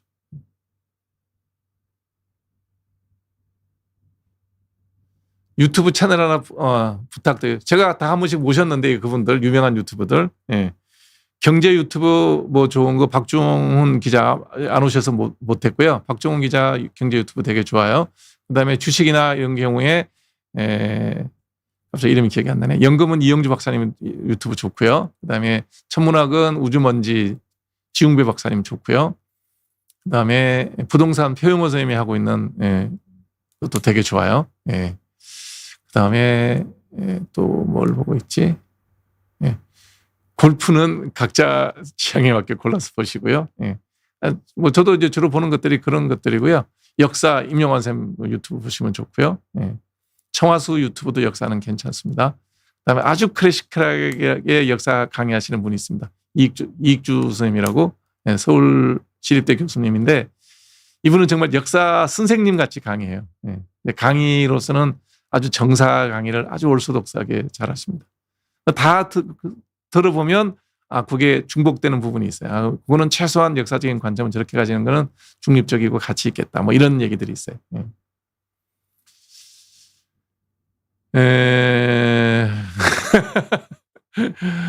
퇴직금 2개월 일하면 지급해야 된다. 뭐 2개월 일하는데 1년치 퇴직금 주라 그러진 않겠죠. 그게 법이라는 겁니다. 2달만 일해도 퇴직금은 줘야 된다. 그럼 퇴직금이라는 게 1년 기준으로 1년치 주는 거니까 2개월 일하고 그만두면 6분의 1을 줘야 되겠죠. 뭐 정해지면 해야죠. 어떡하겠습니까? 그래서 법이 중요한 거예요. 우리는 법에 맞춰 살 수밖에 없다는 거예요. 그 법을 이름으로 독재를 할 수도 있죠. 그래서 독재는 민주주의의 왜곡되는 형태다 이렇게 보시면 맞을 거예요. 표인봉이 아니고 표영호 개그맨 표영호인데 뭐 요즘은 뭐 표영호 TV로 훨씬 더 유명하죠. 이영주 연금 박사 이영주 재밌어요. 그다음에 연금 같은 경우에 또 저기 김경률 미래에셋 고문이 하는 것도 되게 좋아요. 한 번씩 다 제 방송에서 초대했던 게 그래서 그런 거예요. 어찌됐든 딸이 방사선과 다니는데 괜찮습니다. 피폭량 다 체크하기 그러기 때문에 상관없습니다. 그리고 임신하고 그러면 대개는 그 피폭량 많은 분야에서 빼주죠. 또 걱정 안 하셔도 됩니다. 경제 박종훈입니다. 박종훈인가 박정훈인가 KBS 기자 출신입니다. 다 한 번씩 검색해서 보시면 되게 좋아요. 뭐 그것도 요즘에는 합법이랍니다. 뭐 어디서 편집해서 지금 제가 했던 방송도 편집은 쇼츠는 어떤 분이 또 퍼가겠죠. 뭐 그것도 그분들의 노력이고요. 여러분들하고 다 소통할 수 있는 거라면 아무 상관없습니다. 네, 알고 있습니다. 네. 저는 뭐 거기에 대해서 또 그분들의 일하는 노동이 있고 뭐 거기에 대해서 그분들이 하는 거죠. 뭐 저작권 이런 거 얘기하고 싶지는 않고요. 그래서 여러분들이 듣고 여러분들의 삶에 요만큼이라도 도움이 됐다 그러면 제가 보람이 있다고 생각합니다. 임산부 아이들은 타이레놀을 복용하지 말라고 그러는데 타이레놀이 아세타미노펜일 거예요. 그죠? 뭐 저는 저 말에 대해서 동의하지 않습니다. 그러니까 트럼프 대통령이 뭘 갖고 얘기했는지는 모르겠는데 어떤 근거를 갖고 얘기했는지 모르겠는데 자폐가 된다 그랬나요? 아마 그랬을 거예요. 근데 저는 그건 믿지 않아요. 그건 영역이 벗어난 일이고요. 다만 지금 미국 보건성에서 케네디 장관인가요? 장관이 했던 코로나 백신에 대해서 경고문을 좀 더 이렇게 크게 주사 맞을 사람한테 알려라. 그다음에 그 부작용에 대해서 좀 더 경고를 열심히 해라. 그다음에 정부에서 백신을 강제로 접종하는 일은 하지 마라. 개인이 선택할 수 있게끔 가이드를 해라. 저는 거기에 대해서 동의합니다. 왜냐하면 너무나 짧은 기간의 임상을 갖고 너무나 많은 사람한테 투여를 했고요. 그거에 대해서 걱정을 많이 하는 사람입니다. 그래서 이제 그런 것도 여러분들 참고라. 우리 방송에서는 거의 보도가 안 되는 것 같은데 저런 거 트럼프 대통령이 타이레놀을 먹지 말라고 했는 건 크게 보도가 되는데 미국 보건성이나 CDC에서 공식적으로 코로나 백신에 대해서 경고사항, 위험사항, 그러니까 심근염이 생길 가능성, 그다음에 난소의 어떤 자극으로 인해서 질출혈이 많아질 가능성, 그다음에 길리앙바레 증후군 이런 것들이 리스크가 높다는 것에 대해서 정확하게 공지를 해야 된다. 그리고 이 주사가 여러분들의 생명을 더 이렇게 연장시켜 줄 수 있고 안전을 보장할 수 있다고 강조할 만한 효과가 있는 건 아니다. 뭐 이런 식으로 알리라고 얘기했어요. 코로나는 없어집니다. 원래부터 있던 바이러스예요. 원래 코로나 바이러스가 원래 몸살 감기 바이러스로 있던 감기의 바이러스 일종이고요. 거기서 변이가 일어나는 거죠. 변이는 끊임없이 일어납니다. 그렇기 때문에 매번 새로운 게 나와요. 중요한 건 여러분이 건강해서 백신이 없어도 이런 감기 바이러스랑 싸워서 이길 수 있어야 될 만큼 건강을 유지해야 됩니다. 이렇게 늦은 시간까지 방송 보고 얘기하고 있으면 오늘 밤은 건강이 나빠집니다. 네. 네, 슬리퍼는 신는 게 좋습니다. 저는 뭐 모든 직원들한테 슬리퍼를 신으라 그럽니다. 손님 맞이할 때만 구두 신고 나가면 되죠. 사무실에서는 슬리퍼 신는 것이 발 건강을 위해서 너무너무 좋은 일입니다. 제가 만일에 회사의 사장이면 전부 슬리퍼입니다. 코로나 바이러스가 원래 감기 바이러스예요. 그의 변이입니다. 그 변이가 첫 번째 일어나는 게 사스 코로나죠. 홍콩에 생겼던 건가요? 그때 사스 코로나. 그다음에 중동에서 생기는 코로나가 사스가 그거였을 거예요. 낙타한테 생기는 거였고요. 그다음에 이번에 박쥐가 문제가 됐던 코비드-19 우한 코로나가 두 번째 변이고요. 늘 변이는 생겨요. 책은 많이 읽을수록 좋습니다. 무슨 책이 됐든. 안 좋은 책을 읽고 이러면 안 되겠다고 배워도 되죠. 메르스, 맞아요. 메르스, 사스 이렇게 되죠. 메르스가 중동, 사스가 홍콩, 그다음에 지금 이제 코비드죠. 하도 뭐 변이가 생기니까 다 따라가기 힘드네요. 메르스 맞습니다. 중동 낙타. 다 코로나입니다. 다 코로나 변이에요. 네, 오늘은 윤일상 선생님이랑 너무 재밌는 얘기 하느라고 시간 많이 보냈고 그러다 보니까 또 여러분들 의료 상담하다 또 많이 흘러갔네요. 네, 항상 함께해서 고맙고요. 또 다음 주 화요일 날 만나서 여러분들과 즐거운 시간을 갖도록 하겠습니다. 편안한 마음 되시고 다음 주 화요일 날 뵙겠습니다. 안녕히 주무세요.